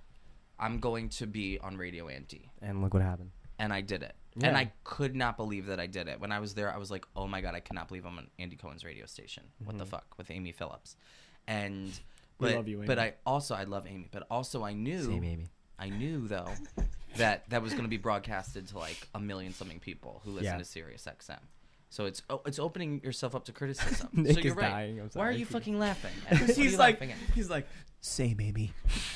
I miss you, baby. Amy. Yeah, I just wanted to tack it on there. That's the point. Anyways, you're slyly through on Amy. Give the mic back to Tony. Yeah, but you have balls too. Like that's what I'm saying. You. Is because you're putting yourself in a position where you're possibly going to be able to be criticized. Because if somebody comes and says, "Oh my God, Aaron, I listened to your show and I really want you to come do a segment on the news or something about like what you do," then it's like your numbers are growing, and I don't even look at the numbers anymore because I'm I don't even want to look at them. You should because I don't want to know because. If you lose a follower, you gain a follower. Like I can't fucking do it anymore. I don't care. And that's the tough part because I made an Instagram, for the mashup. I didn't use my own like personal account, and it's just the whole game of social media is hard, man. I Oh, know. There's it's people. awful. Listen, guys, I have a follower app, so fuck you if you're following me and then unfollowing me. Don't do that. You can see. Yeah, I deleted and, mine. I couldn't. No, people do that just Yeah. to like up their like 15,000, 3,000 followers. I'm like, listen, I want to do it organically, because first off, if you're doing that and you're buying your followers and shit, and like 20 people are liking your stuff, it's the whole algorithm. Oh, you can tell. You can tell. Yeah. You can look at somebody's thing. If they don't have, if 20% of their following, you can divide it if you want to figure it out. No, yourself. it's right. 20% of their following is not liking their stuff, then it's not real. Yeah. Yeah. No, I it's don't know. I got 1,000 followers. I average like 30 to 50 likes, but they're real. No, they're real. No, I mean, no, that's the they're- thing. That is 20. Maybe I shouldn't post old Donkey Kong memes, but that's another. Well, that's a separate you know. issue. But That's like it. no, the Anthony always You likes should them, talk though. to your doctor about that. Maybe. he's a man My doctor's child. right here. That's what, yeah. I that's- am the doctor. Yeah. M Night Shyamalan that ass. That's a plot twist right there. Yeah. But yeah, it's the whole. That's This the thing. is my therapy. That's the thing I didn't realize is when I stepped into the whole, actually like the social media of boosting your own, podcast or anything or brand. It's hard. It's a commitment and a It's half. work. Everything It's worth work. doing is not going to be easy. It's No. not. You just got to put in the time and the work, dude, and hopefully. I feel like I'm doing another job and I'm not getting paid for it. You No. know, it's And creating your persona is hard because It's here's hard. the thing, like, and it's the same thing with comedy. Like, it being funny is strategic, right? Yeah. But the part about it is, in order to be perceived as funny, you don't want people to think that you're being strategic. So you have to be strategic without being visibly strategic. yeah, And it's really fucking hard yeah. because something that you might think is funny, Might not. other people might not think is funny. They might find it insulting. They Which might find it I politically learned. incorrect. Yeah, when I'm I at- screened Gugas in a Brooklyn theater with a very PC crowd, Oh, and they got pissed. and they got Did really they really pissed. get pissed? You think? Whoa, Oh, no, whoa, big whoa! time, big You time. didn't say that. No, you didn't tell me that. See, I very much read the energy when Bubba Cheeks came on screen, You're good at reading a room. I'm good at reading Yeah, a room. it's too. the vibe. And you can, yeah. and I felt the cringe. I felt the silence. I felt the uncomfortable laugh, and that is definitely not easy to take, but it definitely humbles you too. And you're not making something for everybody. You know what I mean? Like, I'm not No. Steven Spielberg yet. I'm not trying to make something that's appealing to I'm everybody. thinking of Quentin Tarantino. Yeah. Says your grandma. Yeah. I'll take her word for it. Yeah, my mom says I'm Quentin My mom, Tarantino. yeah. I'll take it. I'll take Well, it. I love that. It's just tough and stuff like that. When you make something and you try to make it, acceptable for everyone to laugh at. But that's not the point. People have different ideas of what is funny. They do, and especially then when you start gaining traction, and then like I have. So anyway, my film Gugas. You guys want to pass that Fucking- around? Oh my god, I loved it. Oh my God. When is- I was Is it on Netflix? I'll be like one of those. Are you people. on Is it on Hulu? Netflix It's- yet? Is it- it on Amazon Prime it's yet? Is coming. it- A full-length feature version of Gugas is coming. Hopefully to the big screen. He's going Are to. you being serious? Yeah, Oh my god, we're in the middle of. We're trying to get finances. He's for gonna it. I get- haven't he's really gonna be talked on to him Apple about it. Can Plus. can I be in that? I'm being Yeah, what do you serious. mean? You don't You're- even how- have to pay How me. am I not fucking in this No, movie? no. I That's mean, what if I'm you're gonna do a full length feature film version, I want to be in it. Yeah, no, of course. I don't want want to just be in I the. better don't, be in I it. don't want to just be in the workshop cast. I don't want to be in the the original workshop pilot cast, yeah. cast, and they cut me. No, of course I want you in it. But anyway, when I was writing that, I was in a very good, very relaxed place. I was trying to make myself laugh. I was trying to make the people I love laugh with the script, and it seemed like it was going well. The script went through maybe 2 revisions. I passed it around to a couple people I really cared about. And I think that goes a lot into what kind of movie I made at the end of the day, because I was in such a good state that it was happy, it was funny, and then if I'm trying to do that maybe in a place where I'm not feeling so good, maybe I'm like sad at my actual job or something, I'm not going to come out with the same kind of results. Yes. And it's hard to write comedy and be inspired when you're not in the correct place mentally. Absolutely. So a lot of what I try to do with my movie revolves around where you are in your life, which is difficult. And I'm sure you can speak onto this because, you're making something and not every day is a good day. No, and it's a not. lot happens. It's Stressful. not. But for me, ironically, if I'm having a good day, it's hard for me to be super funny. Like, I feel like I'm most funny 2 times. If I'm really upset about something, or if I'm hungover. When I'm hungover, I'm the funniest fucking person in the world. That one night, Like, when we came back from, did we go to Hard Rock? And you were just Oh my God. you were spitting jokes like rapid fire the next when we morning. went to Boogie Nights. Yep. mhm. Oh my Fuck God, the next Boogie one. Nights. When I'm like in between great vomit, night. like I'm really funny. I mean, that's get- that's the thing. When you don't try, that's when the comedy comes out, and it's just, I don't know, it just flows. Yes, and You that's have the to whole riff thing. off each 'Cause- other. But you do have to. It's like when you're not trying, it's most funny. So when you have to make planned material, you have to make it like you're not planning it Yeah, or not yeah. trying it. That's what And you were it's- talking about with the strategy. You have to Yeah. act like you have to have a strategy, but you have to act like you're doing it off the cuff. That's the thing. Like comedians, dude, hats off to them. I would I love to know, do stand-up yeah. comedy. Like Vespi, I know you had a case. I of trying dabbled in it. Yeah, but it's a lot. I want harder. to start doing stand up. I would love to Because too. I I've felt like looked I was do into my in a it. Insta dark stories. place. My ex-girlfriend Oh, doesn't really? think I'm funny, When but I was she doing laughs. stand-up, I That's all was I in gotta a- say. She's my ex. Come on. I was gonna say your ex girl. We're not talking about exes. That's I'm another just saying. episode when Fafer comes on and talks. Listen, about his I'm just saying. Oh my I think God. I'm funny, but my ex doesn't think I'm funny. But she laughs. That's what I'm fucking trying to say. But anyways, continue, Nick. When I was doing stand up, it was probably the darkest place I was in my life. Why? Hello, Why was it like? darkness, Was it my dark old because you were friend. doing stand up? Well, Sorry. first of all, you're going I to love that. really dark and depressing places for people who have dedicated their lives to this and have only gotten to the point where they're hosting an open mic. No, yeah. So first, right off the bat, and then you go up there, they immediately don't like you because one, you're fresh, you're new. Oh yeah, people don't like new people. Exactly. And two, you're not. You have to kind of get your bearings and figure it out. And also, if you get laughs, that was probably the highest my ego has ever been. Because Oh my I had a God. good streak. Sure no, about for that? real, for real. I had a my really God. good streak where I was like doing really well. I was getting booked shows. I was my Were you jokes. doing this in New York? No, in California. When Oh, I was in, nice, When I nice. was in when I was at USC. Such a PC place. And I felt like, and I was so not PC. I and know, I felt that's the thing. so Yeah. good about myself. And everyone was like, this is your time in life where you should be selfish. You should be going out just for yourself. And don't worry about the people that you love or care about. That's all going to work itself out. Huh. After that, I felt the worst and the bottom I've ever felt in my life because I allowed myself to be so selfish and I allowed myself to just to be this like kind of mean comedian that was like going after people, which is Yeah. not, if you know me, Yeah. I feel like that's not who I am. Well, no, I totally feel that, and I can relate to that because it's always like when people are like, "Oh, like Anthony or Uncle Tony, like, what's the gossip on that? Spill the tea." I'm like, I don't know. Like, I'm not gossiping about this. Like, I don't wanna talk it's about that. yeah. It's a very difficult line to ride because like.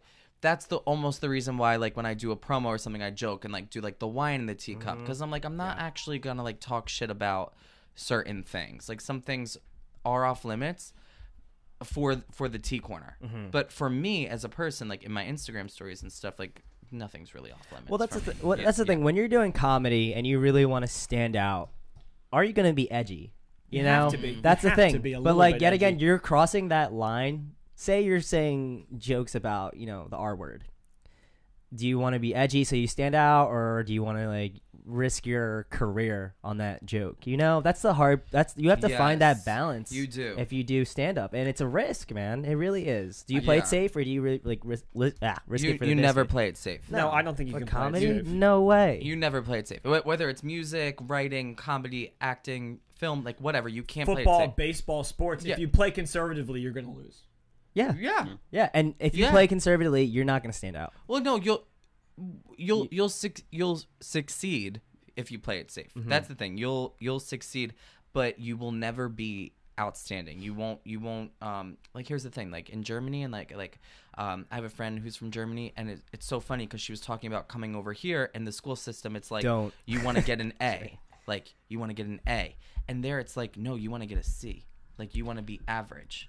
Yeah. And Okay, here it's yeah. like you want to get an A. You want to get an A, and it can contribute to a culture of like toxicity. Like everybody's always wanting to get an A, because then if everybody's above average, then does that mean above average is the new Is average? average, yeah. So it's Yeah, I never thought about it like that though. Yeah, no. Yeah. Keep going. Yeah, no. like That's absolutely- so it's like she doesn't know which one she even likes better. She's like, I don't know if I liked it over there better, where it's like you just want to get average to coast by, because if you're doing average I don't think that's a word. Is that a word? Averagely. Let's make it a word We're doing average. today. We're Dr. Averagely. Seuss. Then We're making words. if you're doing words. average, then you're gonna you're gonna quote unquote succeed. You'll get paid.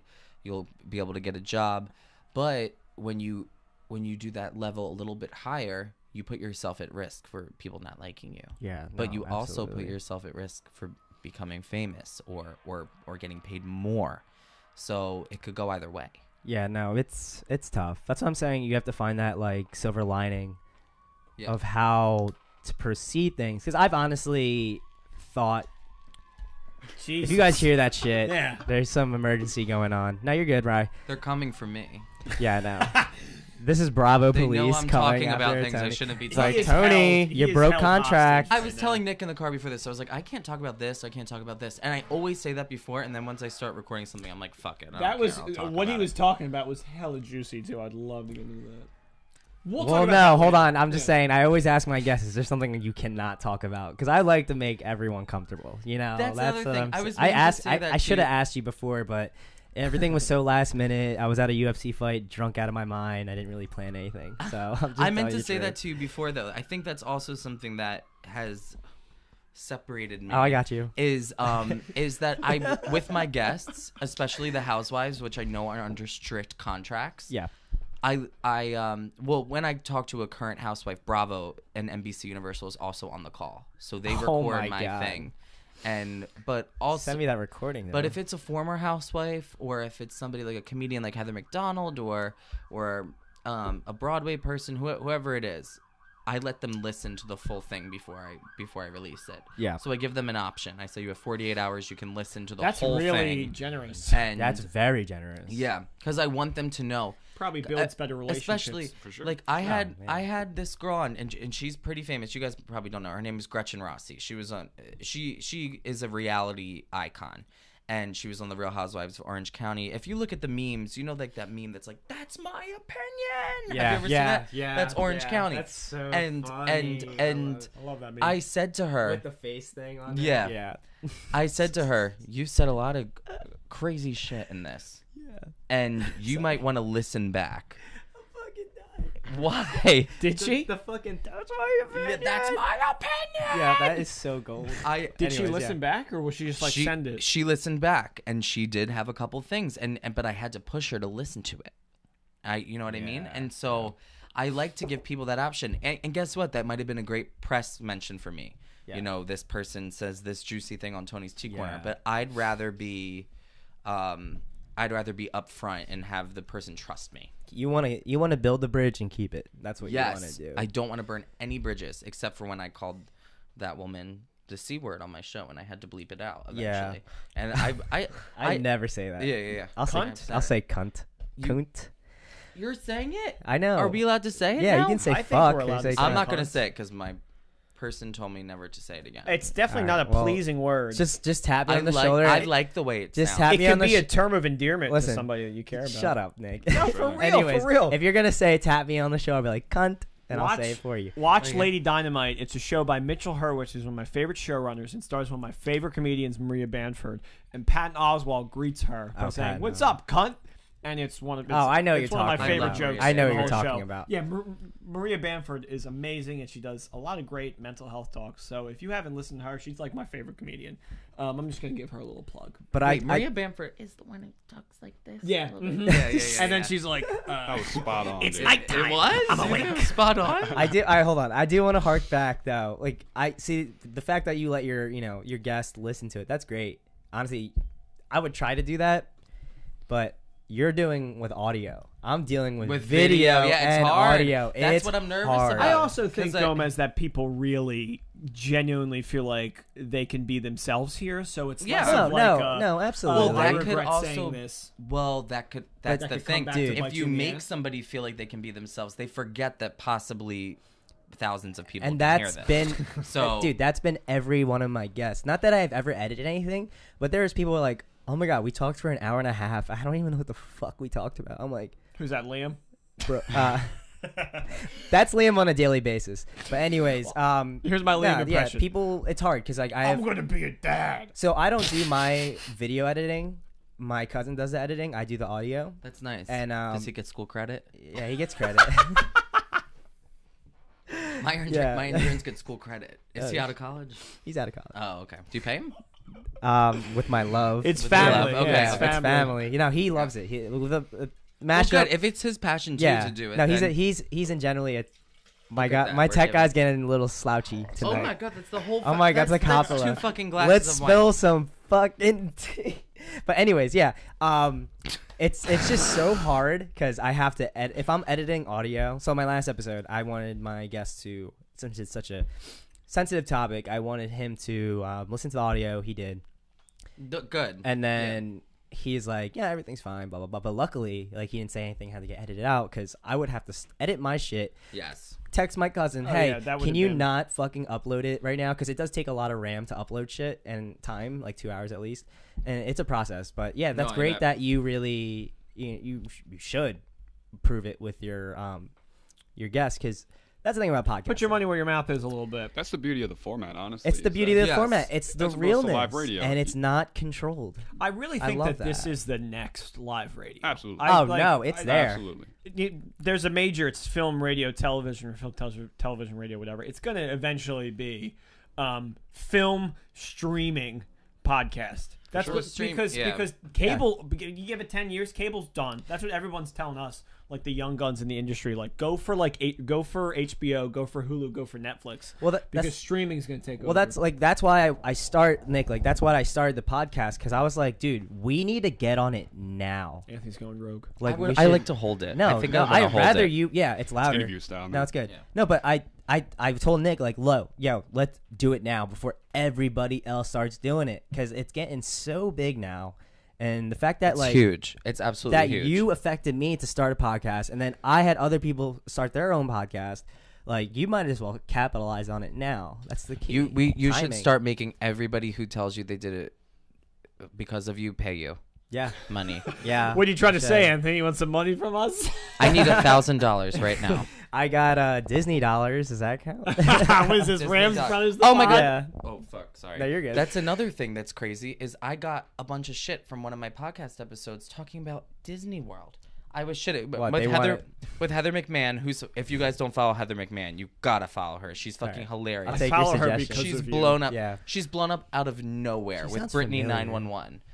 I've had her on my show a couple of times. She's so funny. She's a great comedian. She's hilarious, and she doesn't even have a podcast or anything Every right now. She's comedian acting, and she just kind of like does her Instagram stories and stuff. But she and I were talking about Disney World and how everybody goes to Disney World, and you're like, how do these families afford to be able to go to Disney World? You see some of these like ratchet ass families in Disney World, Yeah. and I'm telling you, so many people got offended and were DMing me like, my family goes to Disney World. I'm like, bitch, I was just in Disney World. Yeah. Like, you don't need to come at me about fucking Disney World. Also, I feel like people know you very well. A lot of people know you personally, and they probably feel like, oh, he just saw me in Disney, so he's probably talking about me, which is That's not. the fine line. But it's none of those people who came and said it. It's people I've never Well, met. that's the thing. People need to chill the fuck out.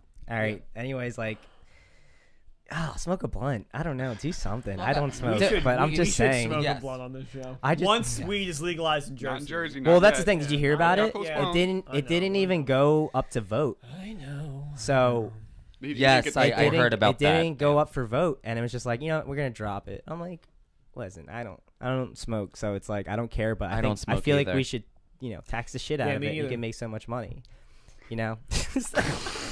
Anyways, I almost feel like part of my brand, the Nick Vespi brand, has some Look at that- stoner look- attached to it. look at that voice crack. Anyways, I was gonna point. Well, I smoked cigarettes for a year. menthols. Gross. No, I switched. I smoked the between- worst cigarettes like in a long time ago. Gross. I At least was marijuana does something I was to a you. smoker. Do I you know. remember? I don't think Yeah. you've ever seen me smoke a Hey, cigarette. No, but I was we a talked smoker. about it. I mean, Yeah, I a was a cigarette's on the smoker. set of after a Googles, night we of were drinking, talking a about cigarette, you're just. It feels good. Oh my god! I feels so if you good. could I'm create not for gonna me lie. a substance that's like a combination of a red wine, a Xanax, and a cigarette in one, I want it. Yeah, I try will invest. try DMT. That's- I'm joking. No, I'm that's just an kidding. I Instagram want to clip. invest in that. Nah. But What it- is that? I'll invest in it. Okay, here. Just sent it in. It's so hard. But I mean, here's the thing. I switched to the Juul, which Okay. I like. It's not. So now great for you're a fuck boy now. Anyways. I'm a fuckboy. Yeah. This is the antithesis of my personality. Is this? Oh and my I do God. it. I think you're selling You should. yourself Yeah, short, you're buddy. selling yourself hella short. I'm sorry. Why? I don't know. Oh wait. A jewel? Antithesis of your personality. The antithesis is okay. the opposite. Okay.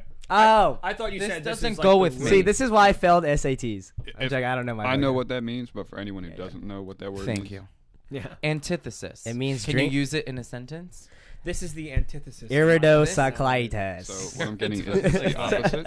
It's opposite. It's opposite. Yeah, it is. I'm. Yeah, sorry. it's I the just had a brain opposite. fart. It's like a contrast. Like you're looking Right, at this, right. you're like, this is not me. Right. You know. Yeah. There are a lot of people I Sorry. know that try to hide that. Now I look like Act an idiot. It's not like part of their personality. I don't like Because vaping. I think it's disgusting. I think- I it's don't like vaping. Well, I totally think you're gross. disgusting. Yeah, a lot of people. Yeah, Nick's kind of a slob. Jenny, I don't know how you do it, man. Anyways, but What is? Never keep mind. going. We'll talk about it. This Jenny thing. So what's going on? Like, She's can my we just like a quick thing? She's your Jenny's girlfriend. girl. So like, what made you decide I love to you, take Jenny. it from? Now I'm like interviewing you, like you're one of my guests. Like, what made you go from talking to having sex to? Because I know it was like a back and forth thing for a long time. What made you start calling her your girlfriend? I hate that word. I hate the word girlfriend. I hate the Why? word boyfriend. I think it's stupid. When was the last time you had a significant other? I'm sorry. I'm I not thought I was legally just allowed asking. to Fuck speak off. about it. Okay, yeah. And anyway, Nick, She was my girlfriend in 5th choose grade. wisely. She was my girlfriend in 5th grade, and she's literally like my neighbor. That's dangerous. That's. I was just gonna say. I never Listen, want to say it, but I'm listen, gonna say it on camera. Listen, Fuck. Listen. Okay. I'm listening. I care about her deeply. She cares about me deeply. That's all that matters. I can't believe this is on camera. Yeah. Isn't all that matters? No, that is all that matters, and No. I'm very happy for you. But also, You're I'm stirring not up a happy pot. because I'm jealous. I'm in a getaway Oh. car. I'm in a getaway I'm car. single I too. was in a getaway car for a while. I know. Do you know what a I know getaway what that car means. Is is? that the I know Naked exactly Brothers what band No, song? it's Taylor Crazy Swift. Car. Taylor. Crazy X Car. marks the spot. Okay, I'm sorry. When you fell apart. Here's the thing. I was telling Nick that He I'm poisoned the consistently well. in a getaway car. Whenever Why? anybody in my, I just am. Someone fucked you over. Do you understand the analogy, Gomez? I get it. It's like you're not emotionally ready to be where a relationship is. So you're constantly meeting people, but you're also constantly being like, well, I have 1 foot in the door, and I got two feet out the door. Dude, already. I need to find someone. I'm so No, you fucking- don't. I No, don't you know, don't. You man. don't need to do anything you don't want to do. That's 'Cause what here's everyone's How was my telling me. getaway car explanation? Was it good? It was good. It is true because here's what happens though. For me, it's more so like I do this thing where I make you think that everything is really great, and we'll go out to dinner, and I'll You're be a like, people pleaser. yeah, but we'll go out to dinner, and I'll be like, look how beautiful it is outside, and I'm very romantic, and I'm romantic. I'm like a this, sap. and I'm like, look at the moon, and I'm like, what the fuck? Here's a dirty martini. I'm a Have sap. another. Like, let's smoke the jewel. Like, and then we go back and we do whatever we do, and then I won't answer your text for a really long time, and they're like, what the fuck happened? I'm like, what'd you expect? I'm in a getaway car. Like, I don't Yeah. want to have anything to do with this. You should have that stamped on your head. I'm a fucking getaway Well, I car. mean- I'm in a bitch. getaway car constantly. You kind of like you were. You gotta add cunt in there. You make them fall in love with you, and then you're kind of like, peace. Yeah, I want to be in love with you. I don't want you to be in love with me. I mean, we're young people. Like people. All right, People listen, forget that. We are listen. so young. We are so young. Even if, like, So I let's don't set know. the world on fire. We can burn. All the right, I'm just saying. Listen, I'm turning 25 next week, and the people I hang out with are Right, like, "Oh my god, you're so old." I'm like, no. I feel It's only the old. people I'm our turning- age. Dude, I'm Yeah, I but feel like I'm Nick- 19. I feel like 30 is like the new 20. Like people, I know 30-year-olds that act like us. Not, I mean, like they have their careers and everything, but I'm just saying, like, I don't think you're old till like I don't know, 50. Sorry. I don't even think that's I'm old. just I don't even think that's yeah, old. Like, you're still I- looking good. Like, I don't know. you can. I mean, this is so cliche, but I really do think age is like just a number. Especially after I talk to a lot of housewives who are And they're looking older hot. than me, and their careers are starting now, right? their careers are starting out. But that's one of the funny things about it is, and Andy Cohen's even said this. I mean, it's a little off top what we're talking about, but it's funny because they go from literally being a housewife, Yeah. to the next day a celebrity, and it's the weirdest thing because they're already Goals. their brains are already formed, they're already developed, So goals. they have their kids, they have their families, and it's like one day you're literally just like cooking or doing your small business, whatever you're doing, and then the next day you're on the cover of Us Weekly. It's nuts. I wish I could do that. Let's get house husbands. Come on, let's start the movement. Yeah, the like Real I House will Husbands. start some shit. Can I drop some House Jim Carrey husbands. knowledge? Yeah, on no, that of for a course. second? He said, "Everybody wants to be famous, and I wish everybody to get fame, so then they know that is exactly not what there is to get out of life. Yeah, no, I heard Because that I one. But don't then know. if everybody's famous, is anybody one's famous at all? Right. I think he's just talking like generally about how the values. I mean, I think you understand. No, I know what you're saying. Because you deal a lot with your family. Which, Yes. Yeah. Yes. And I think family, friends, and your significant other, inevitably, that's what you have at the end of the day. It's true. And that's why a lot of these things with these reality relationships go haywire, because they often become famous as a family at the same time. Yeah. And it's scary. It gets cloudy. Because what my family has been offered reality shows in the past. Shut a up. long time. Oh, yes. no, he's serious. And Really? I can't like talk, but That's we have fine. something going Yeah. on right now. Ooh. And That was one of my favorite phone calls I've ever received. Yeah, well, I'm Yes. gonna be a cameo. So and it's kind of crazy because, you know, we're constantly talking about it because we're in this liminal place, and you're like, you know, once something happens, then it happens, and you can't go back. Yep. Even if something gets canceled, it's something's out there, and you can't go back from it. Yeah, I do want to say, let's cut from there. Okay, 'Cause we're on a 2-minute mark. That's good. Yeah, I just wanted to let you wrap up, and then don't worry about it. So speaking of celebrities, what are your thoughts on the whole Jordan Woods situation? Because I know you were flip flopping it, and I'm a guy that's outside the situation, so enlighten me and inform me on the situation. Get us inside the I'm very situation. much involved in the situation just because I'm very close with all of them. I'm just kidding. So here's the thing about the whole Jordan Woods thing. I feel like I kind of like relate to Jordan Woods on a spiritual level. Like I feel like we are kindred spirits, and I didn't realize this until after I covered the entire thing on my Instagram story. Oh yeah, I saw that. And I couldn't even cover it on my I like how you just went like you moved the mic down like, yep. I couldn't what I even did. cover it on my podcast because it's one of those things that I just couldn't talk about on my podcast because I had to be visual. Like I had to just be like, we're visual, sitting folks. there to it, and we're visual right now. And Tony's Tea Corner of Shameless Plug will eventually be visual, and within the summer it's going to be visual. Skirt. Anywho, so I just feel like here's the thing about Jordan. I feel like she's better off now. She looks good. She looks great, and here's basically the rundown story of what happened. Before the press picked it up, whatever, this is what happened. And I believe Jordan. I stand with Jordan. # I'm with Jordan. I'm with her. So what happened was she went to this party, okay? She was out in L.A., as the kids do. And let's keep in mind that this girl is significantly younger than us. We made a bunch of fucked up mistakes when we turned 21 years old. Okay? Yeah. Oh yeah. So this girl is young. She's out at a bar at a club, and Tristan happens to be there. First of all, why is Tristan even there without Chloe? Also, Whatever. Was he still a Cavalier at this point? That's a great question. I think don't he know. was still playing for the Cavaliers. Yeah, so Yeah, he he shouldn't was. be He drinking. was. So he He flew shouldn't. out to LA to go to this party. Are you okay? Yeah, I think I just clipped or something. Nah, it's fine. Keep going. I talk loud. I'm Italian. I'm sorry. I'm I Italian. use you're my hands. Italian. This Yeah, guy where are your hand understands. movements, man? Green Book was Fucking a really A. good movie. Okay. I'm sorry. Alright, anyways. So they're at the club. They're at the bar. It's not a Tristan bad is movie? There. It's a really good movie. Keep going. Tony. Tristan's there. They go back to an after party that Tristan's at, and it's at Tristan's house. And Jordan feels comfortable because she knows Tristan through Chloe, who's like her big sister. They're at the house. She's wasted. I think this guy basically took advantage of her. And that's what happened. I wouldn't be surprised. What happened was He gave her was like a snuggling kiss up. goodnight. Right? Yeah, gave her a kiss goodnight, and then she left at like 7 in the morning. And she just says that they didn't have sex. Anyway, it got out there because one of the guys from, I think, Hollywood Pop or Popped Hollywood was at the party and leaked the story. Anyway, I at first was like, of course, like this girl, it was a fucked up thing that she did. But at the same time, Chloe, don't try to act like Jordan ruined your family when he's fucking done this 1,000,005 times. That's what I'm saying. It's not new. It's not new information. Of course, it hurts more because it's somebody you looked like at like a little sister.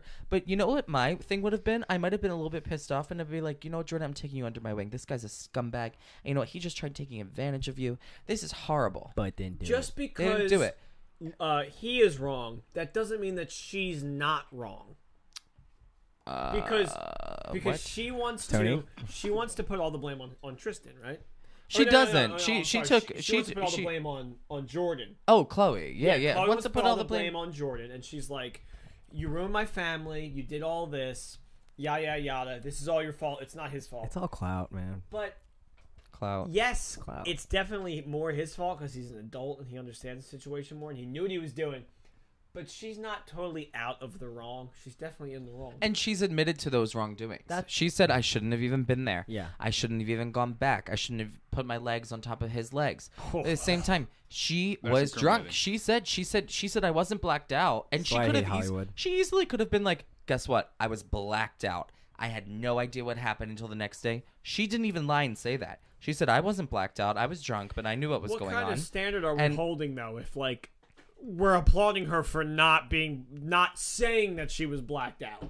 You know what I mean? I think that's a pretty good standard because people use that as an excuse all the time in Hollywood. I was having a mental breakdown. They use mental health as an excuse when people actually suffer from mental health problems. They use it as a PR gig. They hijack it. Yeah, they hold it hostage. They hold you emotionally hostage. And so you want to give her props for just being completely honest. To being completely real. And what she said, it was bad that she did it, but at the same time she didn't have sex with the guy. And also it's obvious that this guy's a serial cheater.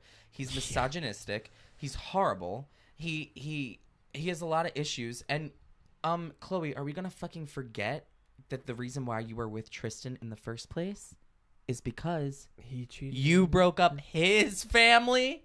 Yeah. And that is the two. So when you sip, keep chugging, keep chugging. That literally is cheers everybody. Right but like when you established that on your Instagram story, did you get some heat for that? No, I actually didn't. Oh, okay. I actually didn't get it. I got some people like joking, like in jest, being like, "Oh my God, how are you, Team Jordan?" And I'm like, "I am." That's good. I mean, it's not something that like keeps me up at night, but at the same time, it's something that keeps me up at night. But you should. I literally just got punched in the throat. I was just like, ugh. My next question was going to be, what keeps you up at night? Yeah, you already answered it. But that's not what keeps me up at night. But also, I lose sleep. No, you know what keeps me up at night? Gugas and my starring role in that, and how I still don't have an IMDb page. Wait, you don't?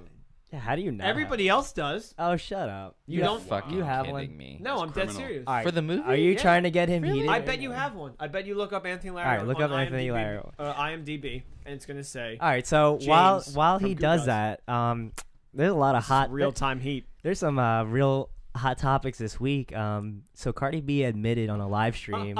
Is he on there? I have it. I have an IMDb. Surprise, motherfucker! So What does it say? Anthony Lario is an actor. Catch his tears on camera. Known for what? Look at his tears. Gugas. It's dropping. Oh my God, I feel so I'm special. so famous. Yeah, but catch his tears. What keeps me up at night? I treat my cast is, well. Is thinking of. I better be on that. I really want to see that picture with Aunt Becky's kids. With Lori Loughlin's kids on the crew thing. That's not surprising though. That keeps me up at night. I lay at night thinking about that. It actually kind of fucks with me a little bit because you grew up with Full House. No, because I went to USC. So I know. True. It's really decrediting the school and making it look really bad. Well, it's giving it good press. Wait, listen. Are you guys surprised? Because any press is. Are you surprised? I'm surprised. I'm not surprised that this happens at all. I think USC was just the one that just kind of got the shit end of the stick. This is happening everywhere. So rich families are giving donations. That's not new, man. Oh no, that's not new. That's what I'm saying. There are people that donated to Eustace apparently and got in through. Oh well, that's what I'm there's saying. people that I know that donations. No, though. I think people donate all the time. People donate hundreds of thousands of dollars all the time to get into a school, but they do it the right way. Yeah. Right. So you might not look at it as morally right. Yeah. But if right. you are donating if I really want to go legally, then you can write off in your taxes. Yeah. If my you get a building named after you, and then you get into the school, right? And so I get a Rocky statue. That's not even Dr. Dre's daughter. Anyways, if my future child wants to go to Villanova. And I go to them and say, listen, I want to donate $1 million for an art center, and my daughter gets into the school, then you might not look at that as morally right, but at the same time, that's the right way to go about it. The thing, the millions of dollars that were wasted in this, they could have just used for a donation, which is why I think that there's more to the story that we don't know. yeah, I think it's the corrupt people behind USC. They're taking the shady money for their own lives that are truly at fault. Obviously, Aunt Becky, yeah, sure, she's doing this.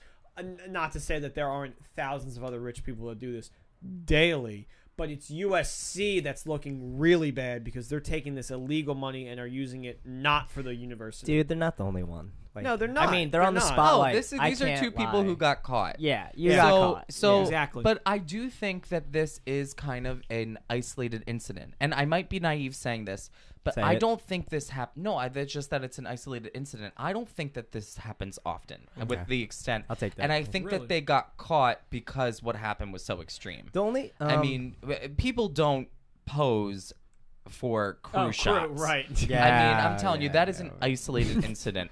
Or paying somebody to take the SAT. I mean, that's like a fucking plot line from Desperate Housewives. And a good tie-in here, I know for a fact right now, some inside information, Housewives producers are looking into having Lori Loughlin or Felicity Huffman on the Real Housewives of Beverly Hills next year. That is Hot such a take. good idea.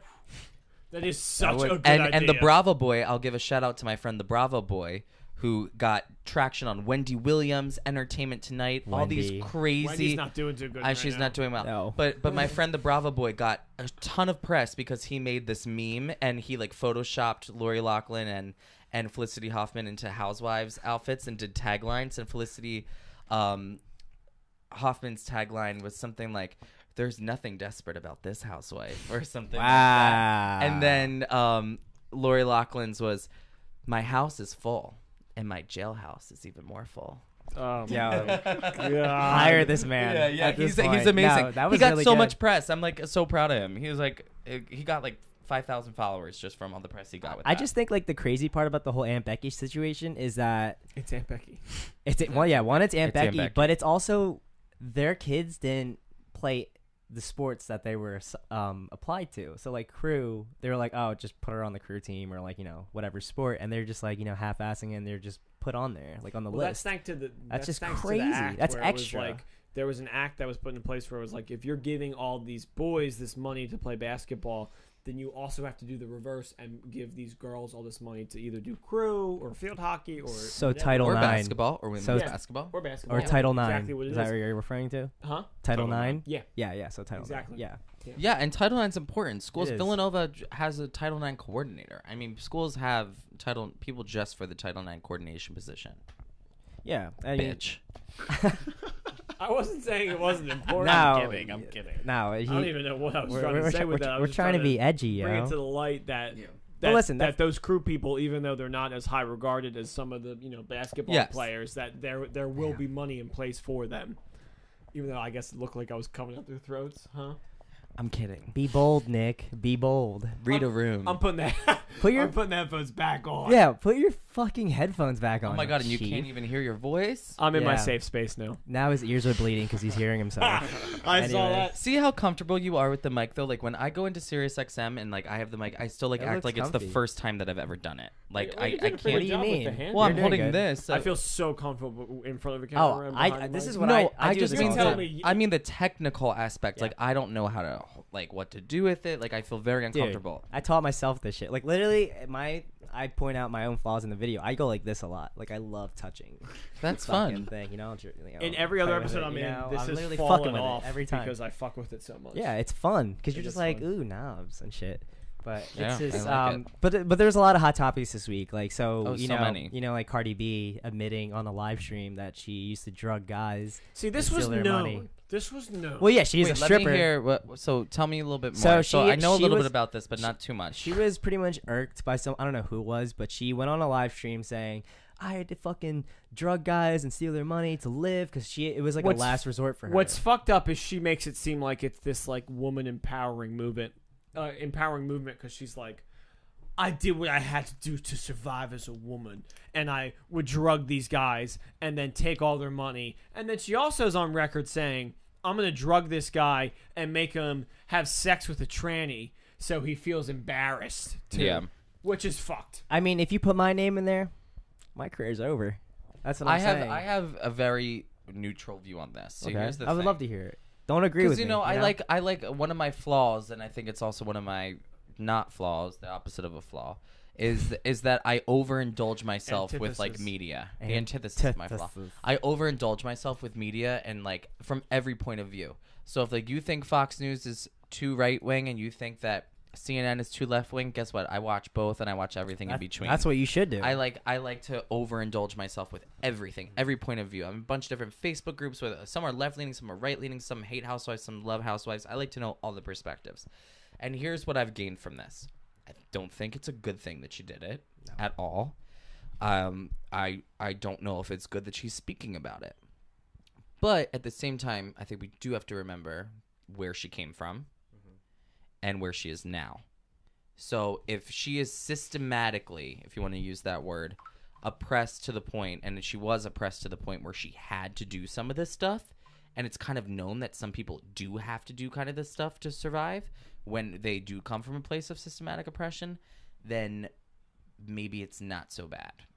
No, that's smart. I really was hoping she beat the system.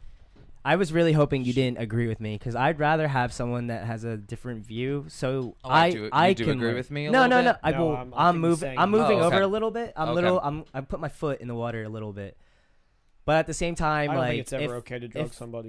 No, it's not. Listen, if you switch it out with another guy's name, they're gonna blow the fuck up, and they're gonna get. You mean if she was a male? Yes. Yes, if for they sure. dropped it, For that's sure. what I'm saying. If we're It would really be. talking about equality, like, you should take it serious as if it was a female. You know, that's Yes. that's just the thing that irks me, because I don't think it's. I mean, that some people have started to come out, but yet again, their evidence is kind of sketchy. So I don't even think she's People gonna get came hit. out against Cardi B? Yeah, People came Oh. out for But her as well. You're spilling though. the tea to me. People came out for Spilling. her as well. but Rick Ross backed her up and was like, he "Look, did back her up. she was like, this is the society that we live in, and this is the culture that surrounds our music." So Well, I don't know if I agree with that. I don't agree with Rick Ross on that, because the culture that also surrounds rap music is having a lot of money and being a baller. Yeah. So if you do have a lot of money and you're a baller, then you don't have the need to like that's what I mean. We're getting to a whole other territory right now, but that's what pisses me off. I knew Ariana Grande. You know this. I knew her back in the day, in the 13 days. I've Yeah. met her. the Disney days. no, That's not a- Disney. She was Before I Nickelodeon, forget. I've met her and been with her, not been sexually with her. I've been with her in person. Yeah, I remember you telling me about this. Yeah, and she's a great girl, and she's cool, and she was in the fucking cast of 13 on Broadway when she was 14 years old, and she's great, but she comes from a life of privilege. So Yeah, like absolutely. her to be like diamonds and something and blah blah blah blah blah, like in that song Great Seven song. Rings, like Yeah, I you love know, Seven Rings. You're not a baller, Ariana Grande. Like you didn't come from nothing. The same thing with Drake when he's like start at the bottom. now Yeah, I'm here. I I'm always like, felt that with what Drake. is the bottom Drake? He's Degrassi. Yeah, right. Drake is a Cherry Hill kid that's from Canada. That's all he is. Like, he's literally, he doesn't know the struggle. I Like, watched Drake on Aubrey Graham. I'm gonna call him Aubrey. That's his real name. I watched Aubrey on Degrassi since he was fucking 13 years Yeah, old. he also showed up high to that audition. He's documented saying that he showed. No, he didn't. That's- Aubrey did not know what marijuana was back then. What is that? On Jimmy Fallon or some late night show? He's said lying. He said that he showed up high to that audition. No, he didn't. Well, I mean- What? You were high at 13 in Canada? What do you mean? I'm not surprised. I'm just saying to go against his you have such a hard life. You're getting high before your actor audition, and then you're getting the part. No, I think he tried to say that to make himself like he's always been like a rapper, a badass. Like, no, he wasn't, Aubrey. He's not Nas or No. anything. He You know what I played a mean? person in a wheelchair with erectile dysfunction. Who got- on Degrassi? Yeah, Who you got got shot. Who he played. Who got shot. Yeah. Who Yeah. got shot. Yeah. I mean, first he was Never knew his that. character Me arc neither. was he was a basketball player. He was Oh, you didn't know that? and then he got shot in the school shooting on Degrassi. Which, Yeah. by the way, Degrassi was way ahead of the Yeah, times my with God. everything. Yeah, all I the didn't time. know that. Degrassi. I love Degrassi. Whatever it Mm. takes. So you watched it? I know I No. can make it. No, through. but I knew I know the theme song. I knew Drake was on Degrassi because I see that clip where he got shot like 50 times. I'm like, Anyway, oh, it's that Canadian Cardi motherfucker. B. Let's circle back to Cardi because, it's just a tough situation. I think she should be either prosecuted for what's going on, or at least she has to face some kind of judicial. She rebuttal. won't. Well, it depends She on the won't. statute of She won't. limitations. I'm telling you right now, she won't. Yeah. Because okay, first off, the people that are coming up, their evidence is kind of murky, and it's kind of been too late. She's on camera. I know. saying that she did this. She's Yeah, but if I confessing. you're know, saying the but evidence is dude. kind of murky, then we have to do what we now as a society. And I'm not saying I agree or disagree with this. I'm coming very sorry. I'm about Yeah, to he's burp. got a baby burp going. I'm not saying I agree or disagree with this. I'm coming from a very neutral perspective. I'm just letting you know what people are going to say. If you want to say that evidence is murky, then we also as a society now have this idea where we believe everybody all the time. So are we going to change that for this just because the evidence is murky and some people are more in favor of Cardi B because she does come from a place of systematic oppression? Are we going to say that we don't believe all victims now? Damn. Well, she's not the victim. Well, I'm talking about the victims that have come out. Are we saying that we don't believe these victims Well, just because the evidence Just is because murky? she's Cardi B. Yes. Yeah. Well, that's the tough part about anything. Like, it's just Because we have celebrated her from coming from a place exactly. of oppression. So I feel like and I going feel like up. a hypocrite now that I'm like turning against her, a little bit just because of this. Here's the but- thing. I don't feel any way toward it because it doesn't surprise me. Yeah, because first off, one, she was a stripper. Those aren't the top tier Of course, types of they women. do that all the time. That's what I was saying. See, She's not now the we top have to tier. watch what we're saying right now because you're like, I feel like that's even crossing a line saying strippers aren't top tier women. I know. Because That's a some, stereotype. Because some people can, make a living doing that and come Good out living. Of, yeah, No, a good yeah, living there's- and come out of a really bad situation Yeah. and I am a legally stripper. Get their way. Catch me on Wednesdays at Club Onyx. You'll see me there. I strip all the time. Just not right now. I just think this is a harder situation for us just to solve in Teddy's this little fucking killing bubble that we have devoted to the time for Cardi B. Here's the thing about strippers. just I love difficult. strippers. I love strip clubs. I think it's an amazing thing. You I want to love strip celebrate. clubs. I I've love never been. empowered strippers. I love strippers who Yeah, get do up there you, baby? Never and are been. like, oh, I love strip clubs. I went to a strip club pretty recently around Christmas time in Philly, Why and it would was an you- amazing. It was an amazing strip club. I had the best time. Everybody don't- the strippers were having the best time. I'm like, I love you. I love you for what you're doing. Like it's like a show. But then you is. go to somewhere like Delilah's in Atlantic City, where I feel like these strippers are drugged and held against their will. I really feel like one of the strippers I was looking at was a 12-year-old pregnant girl. Ooh, this is some Robert Kraft shit right now. It was That's what it's scary. like. Wait, apparently Why the fuck were you at a strip club around Christmas time? that wasn't 'Cause it's human the season of trafficking, they were giving. just saying that so that people will care, right? What, Robert Kraft? Yeah, yeah. I don't think there was any human trafficking. I think it was Right. just. I don't even know the somebody. update on Regular prostitution. Yeah, yeah. And they were just like, wait, guys, this is like serious. Yeah, they were trying to build on the charges. Yeah. that. Well, that's the thing. When we talked about it, it just dropped. So that was the fucking.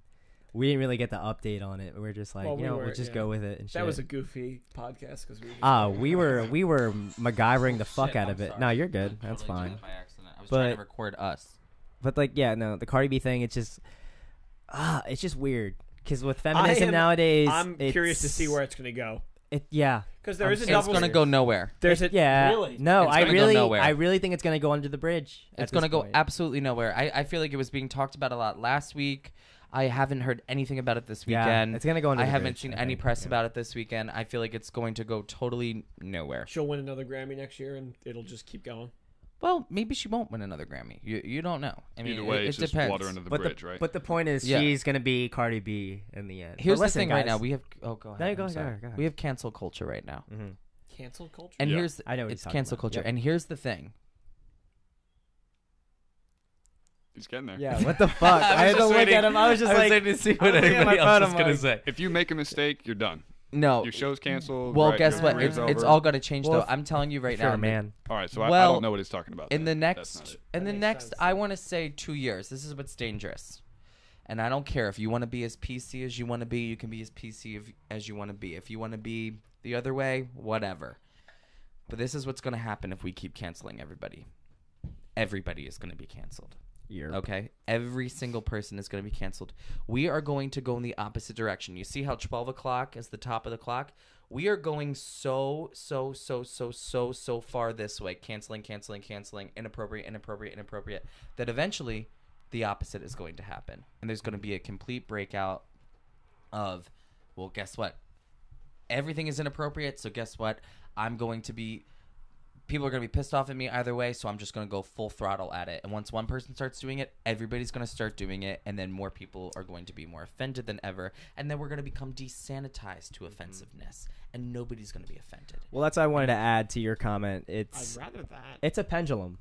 Well, it can be dangerous that way, too. It's a pendulum. It's going this way. It's going that way. We're gonna hark back. It's an interesting time. And this has happened in history before. Yeah, history repeats itself. It always. really does. Always. It's weird. It was like when we were on Tony Sequiter and we were talking about South Park and how they were so influential in the 90s. And now you look at it now and it's like Yeah. people are ready to get them off the air because of the shit. Well, that's the they've thing. been We saying we grew up with previously. South Park and Family Guy, and yet again, we can't take a joke. It's weird. Oh my It's god, so I weird. love. I don't know. Chris Griffiths, come to the Paper Boys. Come to get the popsicles. He's gonna get some popsicles in my basement, Chris Griffin. And that's a pedophile joke. It's pedophile been a pedophile. This Paper Boys coming to my house. Yeah, that's really fucking good. Oh, I did want to get you on my episode because I need to hear your Jennifer Coolidge impression. Oh, you want to talk Jennifer Coolidge? Yeah. I- Well, first Not of all, Legally before- Blonde. I think of Cinderella. Cinderella Story. I think of American Pie. Sorry, the MILF. Oh, she's MILF. Stifler's she's mom. Stifler's mom. Come on. God, you mean Stifler's mom? I'm like, What are you talking about? So, first of all, I Can you just do have the to say about Cinderella Jennifer one? Coolidge. can you just say, "Hey Finch"? Hey Finch. Like, just give me something. Hey, Finch. It's- I can't do American really Pie. I don't know that much. It's really good. But here's the thing. I gotta say, I gotta give tribute to Jennifer Coolidge. I She is a love dime. her. I think that she is one of the best comedians Oh, out there. she's highly underrated. Best I feel like. comedic actress. I mean, she is fucking hilarious. And her Instagram. If Has you don't she- follow her on Instagram, you gotta follow her. Has She's, she it's a ever thought gold. about stand up? I'm sure she has done stand up. She should I have. mean, she's We funny. need more women in that. But I mean, she and her voice is so iconic, and I love her in a Cinderella story. Which line should I do? Cinderella story. To the one. Oh, God. Oh. Sorry, I fucked it up. No, just Okay, let me do it again. Hold on. Where she can't I was smile. laughing. Oh, God, Sam. Oh, I'm so sorry for you. Oh, you didn't get into Princeton. I'm sorry. Well, look at the bright side. You got a job at the diner for the rest of your life. dude, that is so good. Oh, why would I ever have my husband's will? Oh, no, I never would do such a thing. She hides it. Cinderella's story, I think, is better than the actual Cinderella. Oh, Nick, you better not even make me laugh, because I'm telling you right now, I can't move my face from all the Botox. I'm on the salmon diet. All I have is carbs and salmon. Yo, I'm so sad. For the rest of my life, it's all I'm gonna have. And that's okay. How'd you know you had that voice? Goddamn. I don't. A lot of just Out do of what all I do. actresses, out of all actresses. Out of a lot of the impressions, I actually knew it first from Legally Blonde. Yeah, no, yeah. 'Cause when she go, bend and snap. Oh, God, what she got that you don't 3 tits? So I knew that I could do it during those days. I'm fucking upset. Well, I can do it. I used to be able to do a really good Britney when my voice Oh, hadn't changed yet. whoa, time out. Okay, so I saw your story. If they had a Britney biography movie, Yes. who would be your final top 3 contestants to play as Britney? I actually think that they should pick an unknown to play Britney. Okay, I so think you- that would be the best thing is to pick an unknown because you don't want somebody Well, someone- super famous like how Natalie Portman played Jackie O and everybody was like, that's Natalie Portman. Yeah. That's Like, what everyone you said, need an yeah. unknown to play it. I thought she was But great. if we are gonna pick current actresses, It depends on the vision. I think that somebody in my poll suggested Dove Cameron. And I'm gonna I check think that that if you gave her brown contacts, she would do a great Britney Spears. But also, Ooh, I know who I would pick. who? Chloe Grace Moretz. No. I saw her in Greta, and actually, she was a very good actress. She's a good and I I used to not like her at all. I do like She Dove is Cameron. such Pissed me a off so badly. superstar, though. I she do would love be Dove such a Cameron. good like on-screen presence for Britney. She could do it, but here's the thing: if it depends. So if we're doing Britney in the early days, with Dove Cameron. Yeah, no, she's cute. She's really hot. If we're gonna do Britney like, the story of like breakdown, post breakdown, I would say 2007 Kate, Britney. I think Kate Hudson would do a great Britney Spears. That's she that's she bold. has a good singing That's voice. bold. I think Kate Hudson would be Kate a great Hudson. Britney. Wow, I didn't think that. Okay, so I was saying it depends on the vision. Because if we were doing a satire, if someone said Anna Faris, that wouldn't have been bad. If it was a satire in her life. I love Anna That's what I'm Faris saying. so much. I think of Just Friends, where she's like, When she's like, oh, Forgiveness is more than saying sorry. I'm sorry. yeah. Chris, Anna Faris doesn't get enough credit. how did I She not is know so I was funny. supposed to put the foil in the microwave? It's crazy because her and Chris Pratt broke up. And it's I just, know, that and she's sucks. super supportive And she of had, Chris. Yeah, no, she is. And they have a kid, which is Chris! the worst. on camera. Yeah, I always wonder how much of that is just for like the public eye, and how Same. much like Well, what's really and going on I behind swear- the It's scenes. the father of her children, True. so she has to put on a brave face. Dusty Dinkelman. If that was me, Anyone? and it was She that did close to like how like recent it was for their breakup to him be engaged again, that would really hurt me. Oh, yeah. 100%. Oh, of Just course, from it's being in a hurtful, but situation. we don't know what's going on behind closed That- doors. It Right. could be completely amicable. They both seem like level-headed people. Yeah. I think Anna Faris actually, from a parody satire perspective, could do Britney, but I also think that she could do her in a pretty meaningful way. She's a pretty serious actress when it comes down to it. no. Anna Faris. I think most comedians are. She's really good at Mom. If anybody watches No, that show. I know. I have heard of that though, but she was really haven't good watched in that. that film. I forget what that is with the girl who's in fucking everything, and she pisses me off. Scarlett Johansson. Scarlett Johansson plays the best Asian woman. Just want to say that. Asian. Because Because she, of that whole Hollywood thing, yeah. whitewashes everything. It's like ridiculous at this point. Well, so. she was in a movie. I forget which movie it is with Scarlett Johansson, but it's one that kind of shot Scarlett Johansson up to Was this early 2000s? notoriety, and Anna Faris is also in it. I only think of Scary Movie and House Lost Bunny. in Translation. Okay, Anna yeah, Faris yeah, was yeah, in, yeah, and yeah. actually, a fun fact about that movie: she's playing Cameron Diaz. It's not slated as Cameron Diaz, Yeah. but that's who she's portraying reference in to it. Really? Yeah. Because the director, I mean, it's a commentary on the film industry and no, it is. Yeah. public relations, and she's playing Cameron Diaz, and Anna Faris was apparently told in privacy that that's who she was supposed to be emulating, and so she did it. And it's notorious that Cameron Diaz has bad BO in Hollywood, and the character is oh my god, I'm so sorry, I have bad BO and all this stuff, and I think she's actually It's a really good notorious actress. that I Cameron would- Diaz has bad BO. I would like to Hollywood, yeah. add that I'm going to cut you off because we're going to cut right there. Okay. But is there any stories that you would love to talk about that you never got to mention on Tony's Tea Quarter? Oh my god, I have so many funny things, and I try to incorporate them as much as I can into Tony's Tea Corner, especially when I have people like my mom on. I mean, so for example, there's this story that I love, even though it's horrible. So I have Crohn's disease and ulcerative colitis, and so I have inflammatory problems as it is, a chronic illness. So when I was in 8th grade, my testicle blew up to the size of 2 baseballs put together. That's what my testicles looked like, was 2 giant baseballs. I you know the feeling when somebody like kicks you in the balls? Oh, yeah, I know that. And it was the night the Phillies were about to win the World Series, and they did win. So we're watching the game, and I'm sitting there super uncomfortable, and little 8th grade me, I'm just like starting the tip of puberty. I go into the bathroom, I take down my pants. I'm telling you, my balls were purple, and they were huge, like this big. Oh my god. And my testicle twisted on itself, like the cord. That's called testicular torsion. Yes, and probably it. epididymitis I had Epididymitis, too, which is yeah. like the epididymis blew up. So it's like literally baseballs happening, and there's 2 fucking baseballs in my pants, and so It's a sign. my fucking urologist happened to live across the street, and so he had to leave watching the World Series and came over and said, "Take down your pants, Anthony." So he's on his knees I in hate front that of shit. me, Cough, playing Anthony. with my testicles Like, while dude, my dick's big.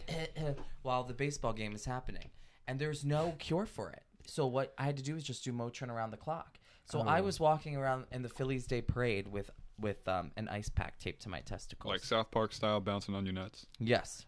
I mean, exactly. how is that today now? Like, It has not happened in a long time, but it has presented itself in other ways. What? yeah, I mean, if you What want other ways? if you want to sign up to our Patreon, go And you can find the other Check it ways. out. So, Anyway, so if your yeah, testicles are yeah, ever yeah. twisting on themselves, call me. Sorry, Nick. I had to DM be- me at Anthony Lario on Instagram. I can help you. Yeah, I can help you talk about your testicles. it's weird because your balls can go into your body. They can Like, go in. So I used to do MMA and when you're in the shower, yeah, sure. or when you get out of the shower. Yeah, when I'm singing Forgiveness, Mhm. by Anna Faris. But like, yeah, I used to do jiu-jitsu, and there's this like thing that would happen, like your nutsack would, your testicle would go into your body, and they would like have to like shake their body up for it to pop out. It's just Wait, why do they want the ridiculous. testicle to come out? Wait. So what's wait, back go- in your sack? The testicle would go up? Yeah, into your like. Oh, not naturally, but it did it by accident? Yeah, because they were like, Brazilian jiu-jitsu, you're rolling on the ground and some shit can the go. I didn't even know that was testicle. possible. But it's just, I have no testicle stories. yeah, no, No. I'm not saying my testicle went up, but I'm just saying I've heard people. It's just like, it's rough. But that That's great. That's Gomez is like, I'm not saying And it. then all right, so can't now, run, like- now I'm just like red-handing myself because I'm saying that. I So can't anyways. like run like with like testicles like flying around. Like I hate. I have to wear like always compression things. You still have to? Not like my balls like bother me all the time. How's that affect sex though? Isn't that like, rough? I don't like my balls touched. I don't like them touched. Alright. I don't like them played with. You should get that tatted on yourself. Like, do not touch my balls. I'm going with getaway car. I'll have Yeah. do not touch my balls. Getaway car, do not touch my balls or my shaft. Wait, did you do cross country in high school? I did. Nick, you know the story about when I ran with the wrong cross country team, right? Yeah. What, your nut And then went you up? came like the next day to our cross country team. I ran with the wrong cross country team. He What thought do it you was mean you ran? Eustace Wasn't. Wait, it was what? Haddonfield High School. because Eustace would practice at Haddonfield, so he did a whole practice. With Haddonfield. And I remember them Yeah. being like, Anthony Lario? Is there an Anthony Lario here? Did you not recognize your teammates? No, I went to This was Catholic middle freshman school, year. so it was right before Yeah. freshman year. It was the summer before freshman year. Yeah. And they said, show up to Haddonfield High School to the American flag. Turns out there's 2 fucking American flags at Haddonfield High School. Good. Be a patriot. So I showed up, and I'm like not a runner. And my dad was like, you should just do cross country. And I was like, okay. Cross country was like the thing to do when Dude, like fuck there wasn't cross country. anything else to do. I hate cross country. I used to fucking close Well, my I do eyes too. and run because I was in so much pain. I'm like, Well, I didn't even feel like I was running. I just kind of felt like from here to my waist was moving, and my legs and Yeah. arms were just flapping along with them. yeah. Because It's called autopilot. yeah, That's I what could I'm not saying. run. Yeah. Young freshman Anthony with And the then- young freshman Vespi Yes. at cross country practice, and then we did the chicken run together. You remember that? The chicken run. Yes. That was a great. We did squad. Bye Bye Birdie together. That was one of With my the best favorite. That's time. literally Right, one of my listen, favorite memories. Was I'm sharing the a, stage. I'm with a, this I'm man a for singing Bye Bye star Birdie. too, so I'm just gonna take that away from Vesby. I was in the Stockton chorus. I had Mr. You Speedo. were? Yeah, I was. Oh my I was a God. lead singer. I used to sing. I stopped though in middle school. Yeah, he took my role. Yeah, I stole it from him because with these pipes. You should keep too good. singing. I know, but it's kind Oh, of. fuck. You should write music. Do whatever you want. I'd rather just maintain this fucking podcast. It's way too You much can do work. both. I'm telling you, that's the struggle too. I mean, like when I think about the future Yeah. of mine, it makes me a little bit nervous because I do like theater. I like singing. I like acting. I like writing music.